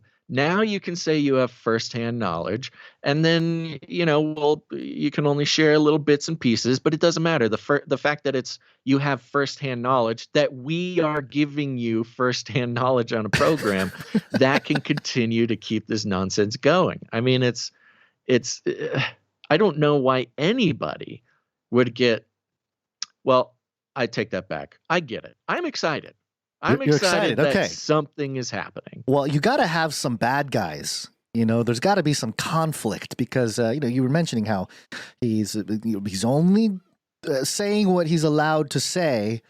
Interesting to consider with this next clip. About a week after the hearing, there was a hit piece on me out of The Intercept, and the journalist, although I wouldn't call this guy a journalist, sounds like he's just a immature troll, to be quite honest with you. He went on The Hill's talk show, if you will, a few days after the article dropped, and he said that there were multiple DOD and IC personnel that verbally tipped him off on where to look to get some records on a previous, mental health evaluation that I had almost 6 years ago. So he himself admitted that the DoD and IC verbally tipped him off on, I think it's Breaking Points, the show that The Hill publication. He literally admitted that on camera. You can look it up, that he was tipped off by insiders about a few days after the hearing, and he admits it to himself. So I find that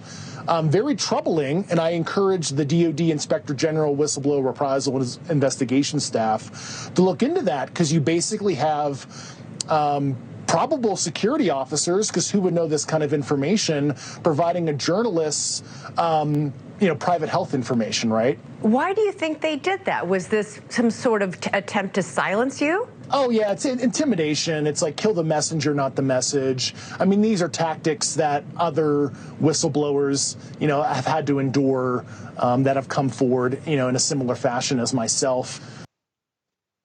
Yeah, no big deal. This is just it's part of the warfare, man. It's part of the battle. Dude, he doesn't know what. There's so many things wrong with what he said. Yeah, I know. I mean, first of all, he's talking about The Hill. Yeah, The Hill is not the show Breaking Points. Yeah, Breaking Points is not a show on The Hill. Crystal and Sagar used to be at The formerly Hill. Right. On The Hill. I think their show was Rising or something. I forget. They left The Hill to start Breaking Points. So he kind of sounds like, when your dad is trying to talk about Pokemon or something. Yeah, the Chew Peaks. Those Chew Peak electric bugs. Pikachu. He's a cute guy that's on Rugrats or Nickelodeon. Isn't Pikachu on Nickelodeon? He's on The Simpsons. Dad, you're embarrassing me. Yeah. Except apparently not even worth his time, because they're just they're not, especially The Intercept. Apparently not journalists, but just a troll. Well, right. Then he's talking about The Intercept, which, look, we've talked about The Intercept. It was started by Glenn Greenwald, which I think formerly it was a pretty legit outlet. I think they did a good job. Now, they may have been politically left, but they were sort of staunchly anti-authoritarian, like anti-establishment, until they kicked out Glenn Greenwald, and who was the reporter who put out the Edward Snowden leaks, by the way, just for his credentials. They kicked him out, and it was one of the big examples we saw of establishment mainstream news operators leaving the mainstream news space. And that's kind of what happened at The Intercept. You had all these mainstream people join Glenn Greenwald, then kick Glenn Greenwald out, and then totally become another establishment mouthpiece. But anyways, I don't really get what he's trying to say, except for he's upset that they let his mental health history come out. Yeah, well, it's just interesting that he's doing everything the government's telling him to do, but then he's got to call out other parts of different agencies doing different things against it. It's like this. Yeah, maybe there's an insider war going on. Maybe the insinuation is like The Intercept, the anti-establishment outlet, The Intercept was getting in the way of my official government leaking or whatever. Right. Yeah. So it does seem like it's a turf war type of thing. We've been talking about an internal intelligence turf war type of thing for years now. And it was picked up by the Q movement, the white hats and all this kind of stuff.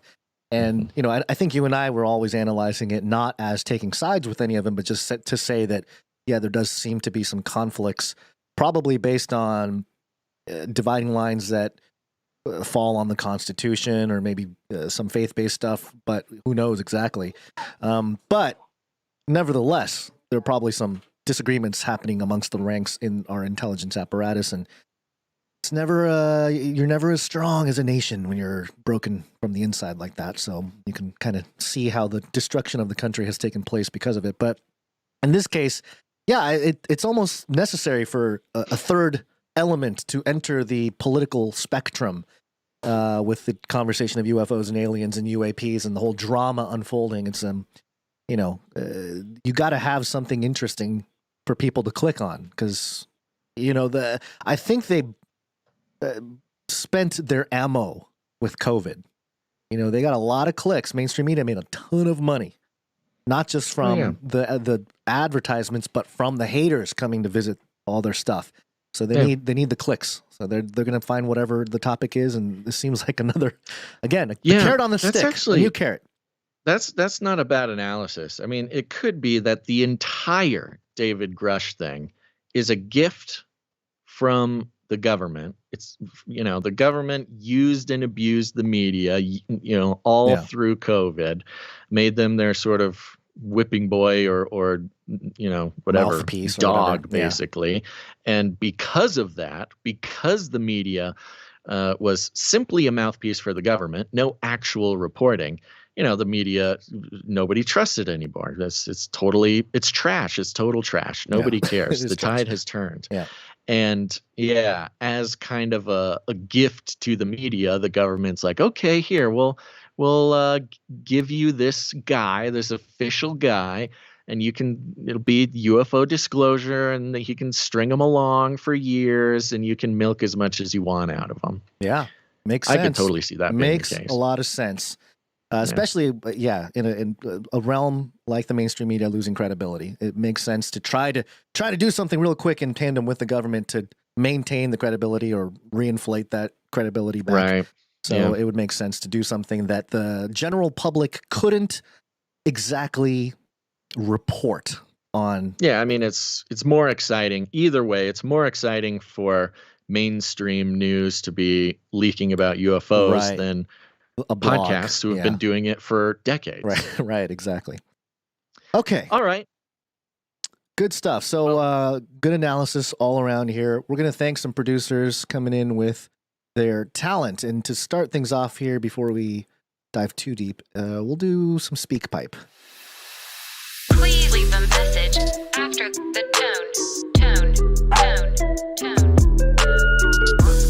At the tone, please record your message. Leave a message. Beep. Message. Go to canarycrynews.com. Cody. Oh my goodness. Click on. Can the dog just not be in another room or the other part of the house? Oh, he freaks out even more if we do that. He'll start scratching but we can't doors. Hear him if he's doing that. Yeah, but he's also destroying the door. Oh, well, a price must be paid. Oh, something's happening. Something's happening. I hope it's. Yeah, you got something to say, you say it right into the mic there. No. This is always backfired. All right. At least if I hold him, he won't bark. All right. Okay. There you go. Yeah, cuddle. Yes.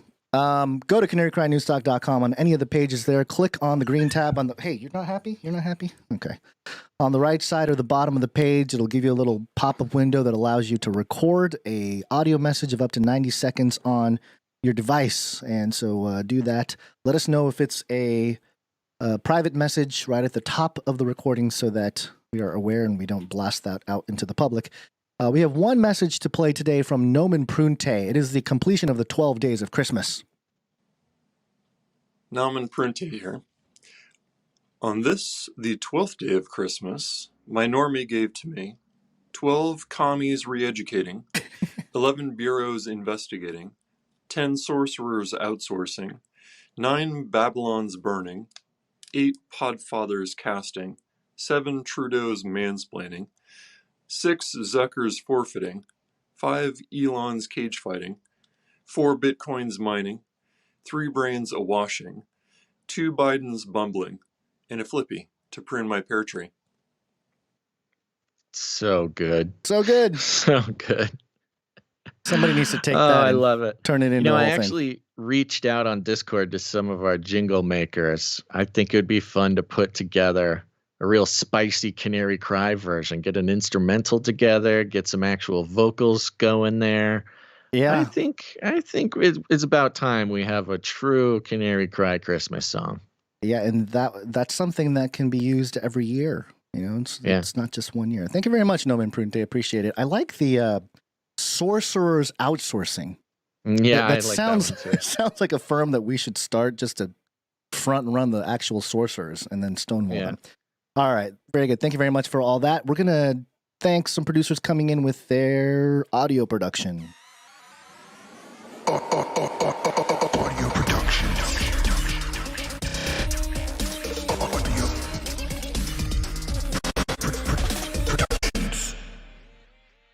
We have a piece here from Jonathan F. today. Jonathan F. And his note here says, hello, guys. Just a quick Brando flub about Bidenomics. On my watch, instead of Infrastructure Week, America's having infrastructure decade.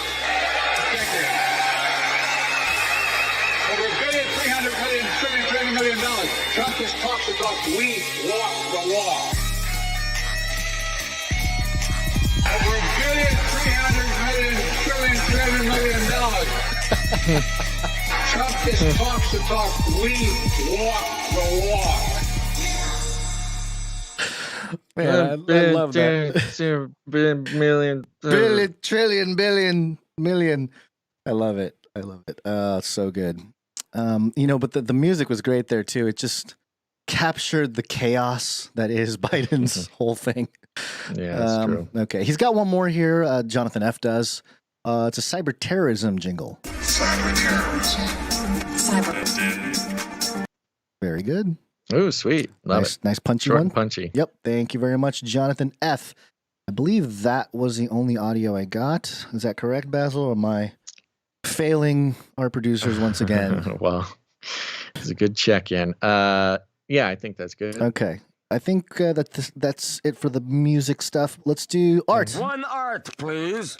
We're going to start with Sir Dove. One art piece from Dove.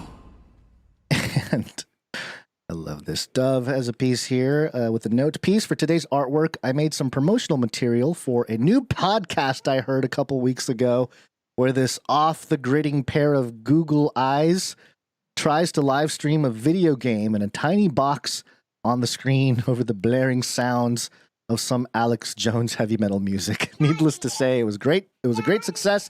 Hope you guys like it. Keep doing what you do, and I'll keep praying for you. And it's Dove. Yes, wonderful. Yes, it was a moment in Canary Cry history. And, it's been a while since we've had a Dove movie poster come in. This is in the style of a movie poster, and it's, this is good. All right, I'll just go for it. Up at the top, no jingles, no art, no problem. Basil Rosewater's Left Behind podcast. Premieres November 29th. Maybe that was the day that it happened. It must have been. I think it is. And in the background here, you got, tall movie poster style. At the bottom, you've got me with my VR headset on, the googly eyes. This is an updated one. It's got the worried eyebrows on it. Behind me is the tinfoil cabin. We've got some Revelation-ready rabbits with their tinfoil hats on. We got the emu with the VR headset with the googly eyes. It's looking very good, very intense, very similar to the Left Behind poster. Then up top, we've got a screaming translucent Alex Jones.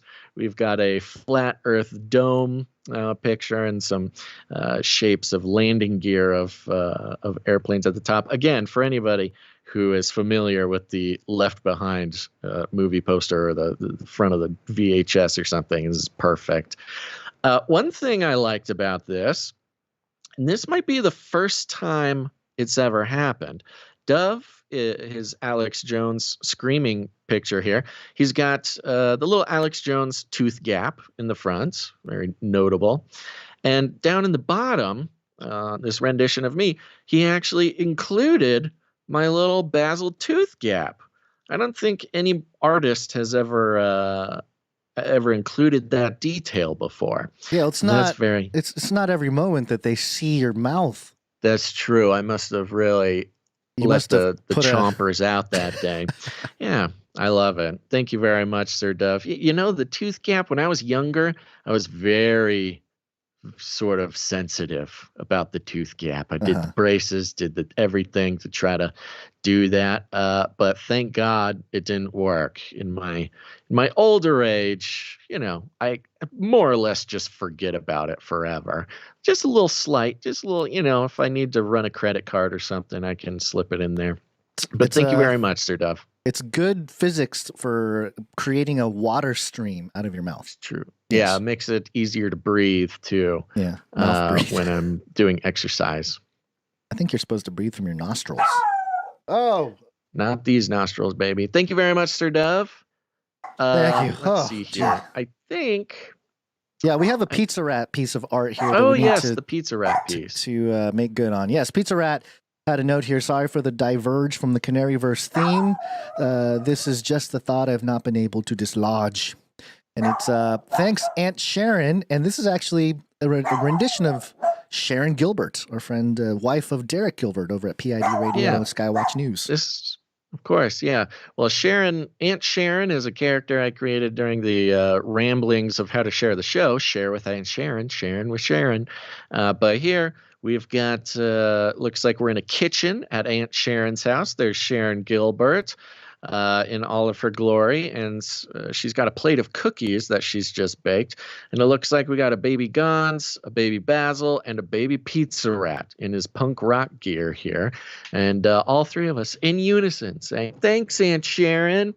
So we should send this to Sharon. I'm sure I was going to tag her. Yeah, I was going to tag her with it. So we'll do that. Yeah, if anybody is unfamiliar, Sharon Gilbert wrote a book about a fictional book about a world where a virus breaks out and the vaccine is issued as part of the fulfillment of the Mark of the Beast prophecy. So yes. For those who might be new to the scene, the vaccine Mark of the Beast thing has been around for quite some time. Yep. That's it for the art. Thank you very much, Pizza Rat. And we have a couple microfictions. Microfiction. Time. Microfiction. We have one from Stephen S. Steven!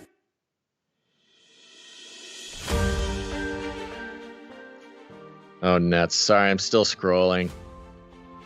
Do over. Back to one. Oh, full start over? Okay, here we go. Yeah, I mean, I had to scroll. Okay, Stephen S. Here we go. Got it. Chief's next topic during the con call. We need to revamp the image of our re-indoctrination camps. People are comparing us with the Chi-Coms. Launch a marketing campaign. Our summer camps have hiking, canoeing, horseback riding, and a petting zoo.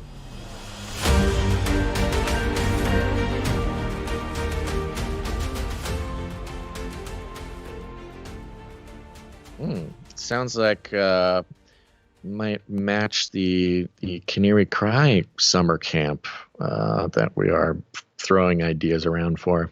Big year. Yep. Thank you very much, Stephen S. We also have the next in the series from Jones. Inside the cockpit, the pilot slouches. Search, scans, and various commands fly across his red-stained HUD. He sits still, strapped in tight and silent. The scans conclude the target's probable position. The steering wheel tilts itself, willing the ship to head back inside for a sweep. The pilot sits still, strapped in tight and silent.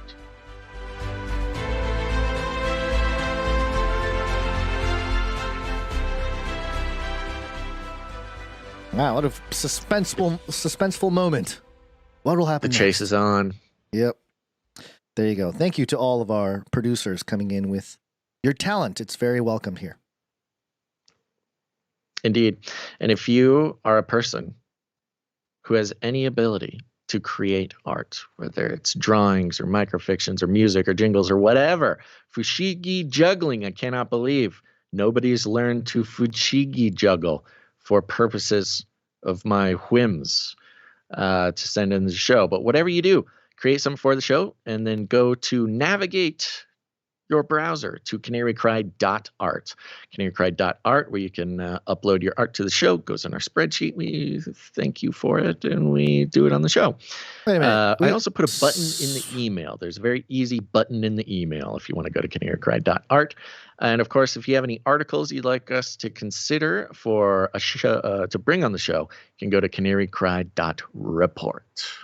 I was trying to remember. I think somebody made a canarycry.art jingle recently. It was Little Owen, and it goes like this. If it works. Bummer. Hold on. It'll take a second here.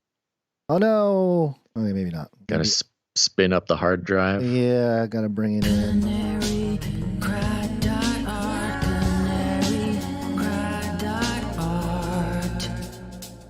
There it is. There Yeah, make sure to put that on the main console there. Yep.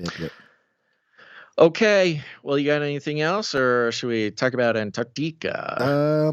Let's. No. Hold on. I'm trying to put that jingle into the thing while we play another jingle for the next thing, which is Antarctica. Where are you, Antarctica? It's cold. Antarctica. That's a deep question. It's cold. Antarctica, go burn. The snowstorm. Antarctica. Ice scientists are penguins. Antarctica, they're opening the abyss.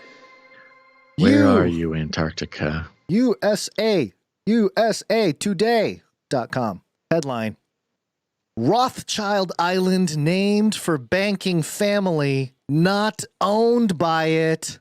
Come on, fact check. Wake up, sheeple. Fact check. Let's go. All right. The claim: the Rothschild family owns an island in Antarctica. Talk about a straw man. On November 24th, Instagram post shows two men talking about a strange purchase supposedly made by a famous family. Quote, "Everyone knows about Epstein Island, but have you heard about Rothschild's Island?" Says one of the men. I was hoping that was not us, like just joking around, but thankfully I don't think it was. Says one of the men, referencing the wealthy Jewish Rothschild's family. They bought an island off the coast of Antarctica, end quote.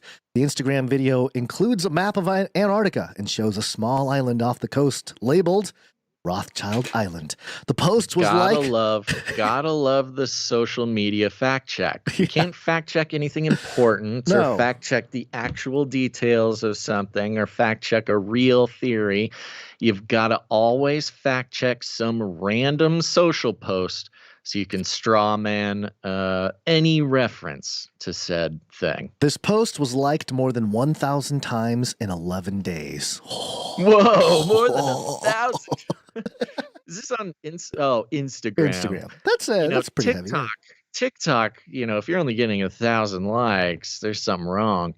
1,000 likes in 11 days. 11 days. That's 100 likes. 11 days, and USA Today is fact checking it. That is absolutely insane. How low can we go with the fact checks on these? Dude, by that measure, they should be fact checking our Twitter. Oh, honestly, the bar is so low. I feel very grateful that during my time at Face Like the Sun and doing all that, I had videos that had millions of views, and I never ended up on some random mainstream article getting debunked. I'm really thankful that it wasn't. They deleted me first. Yeah, you're right. But let's get back to this. Okay, our rating. Hold on, bud. Almost done over here. Yeah, our rating. False. Nobody owns any part of Antarctica under the terms of a 1959 treaty. Come on, it's the model for you don't own anything and be happy. That's the whole thing here. The island referenced in the post was named for a member of the Rothschild family by a French explorer in the 1900s. And then it goes into the history of island named for financier, not owned by the family. Rothschild Island is a rocky 24-mile island in Antarctica spotted by the French Antarctic expedition between 1908 and 1910. It was named by the expedition's leader, Jean-Baptiste Charcot, for Baron Edward de Rothschild, then the head of the Rothschild Brothers Bank, according to the U.S. Geological Survey. Yeah, I'm sure that he just did it out of the kindness of his heart, too. He's just like, I'm just a huge fan of Rothschild. The Rothschild Bank in France. That's the only reason I'm doing this. The expedition named several islands during its voyage, but the Antarctic Treaty holds that no state or individual may own land that is part of Antarctica. France was one of the first signers of the treaty in 1959. Yeah, I mean, again, this is so stupid. This is so annoying. I mean, owned, who knows? Owned. First of all, I will say this, though. The French guy who found it and named it, his expedition was paid for by the Rothschild French banker. Yeah. Like, so... Sure, maybe he didn't buy the island. He didn't buy it, but he produced it.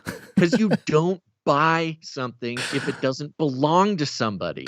There is no buying Antarctica because nobody owns it. What are you going to throw the money in the ocean? There's no way to purchase something if it's not owned. He claimed it. That's how they work in Antarctica. You stake claims. Now, this is complicated for a lot of reasons. There's 6 or 7 main claims to Antarctica, but there are individual claims. There have been individuals who have claimed swaths of Antarctica. Now, they're not signing onto the treaty, so it's not like recognized, but there are individuals who have made claims to islands and sections of Antarctica. That is true. And I looked up Rothschild Island, interestingly enough, found by a French guy, paid for by the French Rothschild Bank. But the island sits on the Antarctic Peninsula. And the Antarctic Peninsula is a weird place because it is claimed simultaneously by Chile, Argentina, and Britain. It's sort of this weird overlap spot where all 3 countries have staked claim to the peninsula, and it's caused some anguish over the years. These claims, these countries take it very seriously, but the Antarctic Peninsula is the closest point by ship that you can get to Antarctica from Ushuaia, Argentina. So by land, it's the easiest place to get to. And yeah, surprise, surprise. That's why everybody's staking claims there. It is totally possible that because the Rothschild in France paid for the expedition, the French guy sailed to the island, named it after Rothschild, it is totally possible that there is some weird little claim. Yeah, sure, maybe he didn't buy it, but he paid a guy to go claim it for him. USA Today. You are an embarrassment to everyone. I'm embarrassed to have read you. No one listening to this right now is any smarter for your participation in this fact check. In fact, I can feel it. We are all noticeably dumber for having read you. Come on. It says here the Rothschild family has been the subject of anti-Semitic conspiracy theories, claiming it has influenced world events for almost 2 centuries, according to Anti-Defamation League. So, come on. Are you being anti-Semitic? Anti-Defamation League's getting involved here, huh? You're anti-Semitic, Basil. You cannot speak against the Anti-Defamation League and I thought survive. that would be a compliment that the Rothschilds, why would that be? That's not anti-Semitic. That's pro-Semitic. You're right. It should be. They have it all wrong. The fact Israel checkers have it all thing doesn't wrong. work out. You can always go to Rothschild Island. That is an interesting point. The whole conversation with Israel, the Jewish conversation is, hey man, they control everything, and then the retort is that's anti-Semitic. But Yeah, really, that's shouldn't it be maybe like, I like it. Maybe I like it. Maybe it should be the other way. Like, hey, take it as a compliment. You guys rule the world. Okay, so Exactly. Very impressive. I have not been able to accomplish everything the Rothschilds have. Yeah. I'm very impressed with them. Yeah. Okay. Pro-Semitic. Well, All right, everybody. The child's going nuts. The dog's going nuts. And that's it for today's show. Thanks for tuning in. I want to real quick thank some producers who are so very important to me, starting with the timestampers. Timestamp, it's hard work. Timestamp. That's right. The time stampers, they're very talented, very hardworking, very good looking. And for the time stamper, they time stamp the show, sometimes live. And it's not only available to all of you to search through the episode, to go directly to what you want to hear, also for research purposes. But the time stampers, hey, remember at the beginning of the show when we pulled up the clip from another show regarding the magic experts? Yeah, that's because of the time stampers. That's the only reason we were able to find it. The time stamper, I don't know if they know this, but the time stampers, their work is going into a very serious database that's being constructed. And so their work is of utmost importance. I don't want to thank Morgan E. for doing the timestamps for episode 697. We appreciate it. You know, if we had thought about it for 1 second more, we probably could have pulled up who the timestamper was for episode 676, who would be the direct producer responsible for us being able to pull up that clip and solidify our prediction. Thank you to Jam for the links. Thank you to Clank. Thank you to Clank for clanking. And other than that, share the show, folks. Share it with your friends. Share it with the family. Post it on your social media. Wrap it up in a nice little bow. Put it under the tree for that special someone, because there's no better gift than the gift of sanity. Don't you want your friends and family to feel just the inkling of sanity that you do after listening to this show? Yeah, I thought so. So why don't you go ahead and do that? Go. You know, it doesn't need. Christmas is not about the wrapping. It's not about the tinsel. It's not about the goobers and the boobers. I'm trying to, like the Grinch. The Grinch. Ever heard of him? That's right. It's about the simple act of giving and caring, and also the birth of our Lord and Savior Jesus Christ. But also give this podcast, give the gift of sanity this Christmas by wrapping up a podcast. You might think it's just some sort of ethereal digital object that you cannot hold in your hand. What is a moonbeam? Can you hold it in your hand? What is a podcast? Can you wrap it with a bow? You can. Go ahead and do it. Put it under the tree and tell them that Santa didn't bring it to them. This is not from Santa. Other than that, folks, you know the deal. Share the show. We like to call it rattling cages. And all you got to do is walk right up to them, grab them by the show, and then you shake it. The end of the world occurred pretty much as we had predicted. I want to shake things up, stir up some controversy, rattle a few cages. Hey, stop that! You'll never silence me. I'm the last angry man, a crusader for the little guy. Leave the bird alone. Never. Rattle a few cages. Rattle a few cages. The human race will have every opportunity to improve. And if they don't? Ask Noah. That's right. Just ask Noah. Remember, folks, executive produced this month, and you can receive the Canary Cry calendar. But if that is absolutely outside of possibility for you, go to your email. If you're on the Canary Cry newsletter, if you're not, go get on the newsletter, canarycry.party, sign up there. But then there will be a button in there to sign up for the Canary Cry Pass It Forward program if an exec wants to pass their calendar forward. But y'all should just get the calendar. It's really, the idea that there is a perfect treasure that is going out to Canarians, that is uniting them on a daily basis. Just think, you and a number of other Canarians wake up in the morning, you look at the calendar, you see that it's the day that the Federal Reserve was established, and you are joined in that moment with other truth seekers and knowers in the world in sort of a silly, funny way. And then you look at the picture and you go, man, that podcast is so weird, but I'm so thankful for it. Go do that. You're not going to regret it, I guarantee. Gons, you got any last words? 2 episodes to 700. Yeah, 700. Big time. Are we going to do a road to 777? Last time we did not execute on this fast enough, and so nobody signed up. I'm wrestling the child. I'll make a button. Yeah, I'll make a button. Hey, All right, if you want to become a knight or a dame of the Canary Cry Round Table, or maybe you want to work towards your baronhood, there's the road to 777, which I believe the math works out to 1111 per episode between the episode 700 to episode 777. So keep an eye out for that. Get it for somebody for Christmas. All right, here we go, folks. Thanks for listening to this episode of Canary Cry News Talk. Make sure to tune in next time. But until then, think outside the cage. Remember, reality is an illusion. The universe is a hologram. Bye, gold. Bye!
The Great Reset. Value for value. We take no money from corporations, commies, or cartels. Canary Cry Support!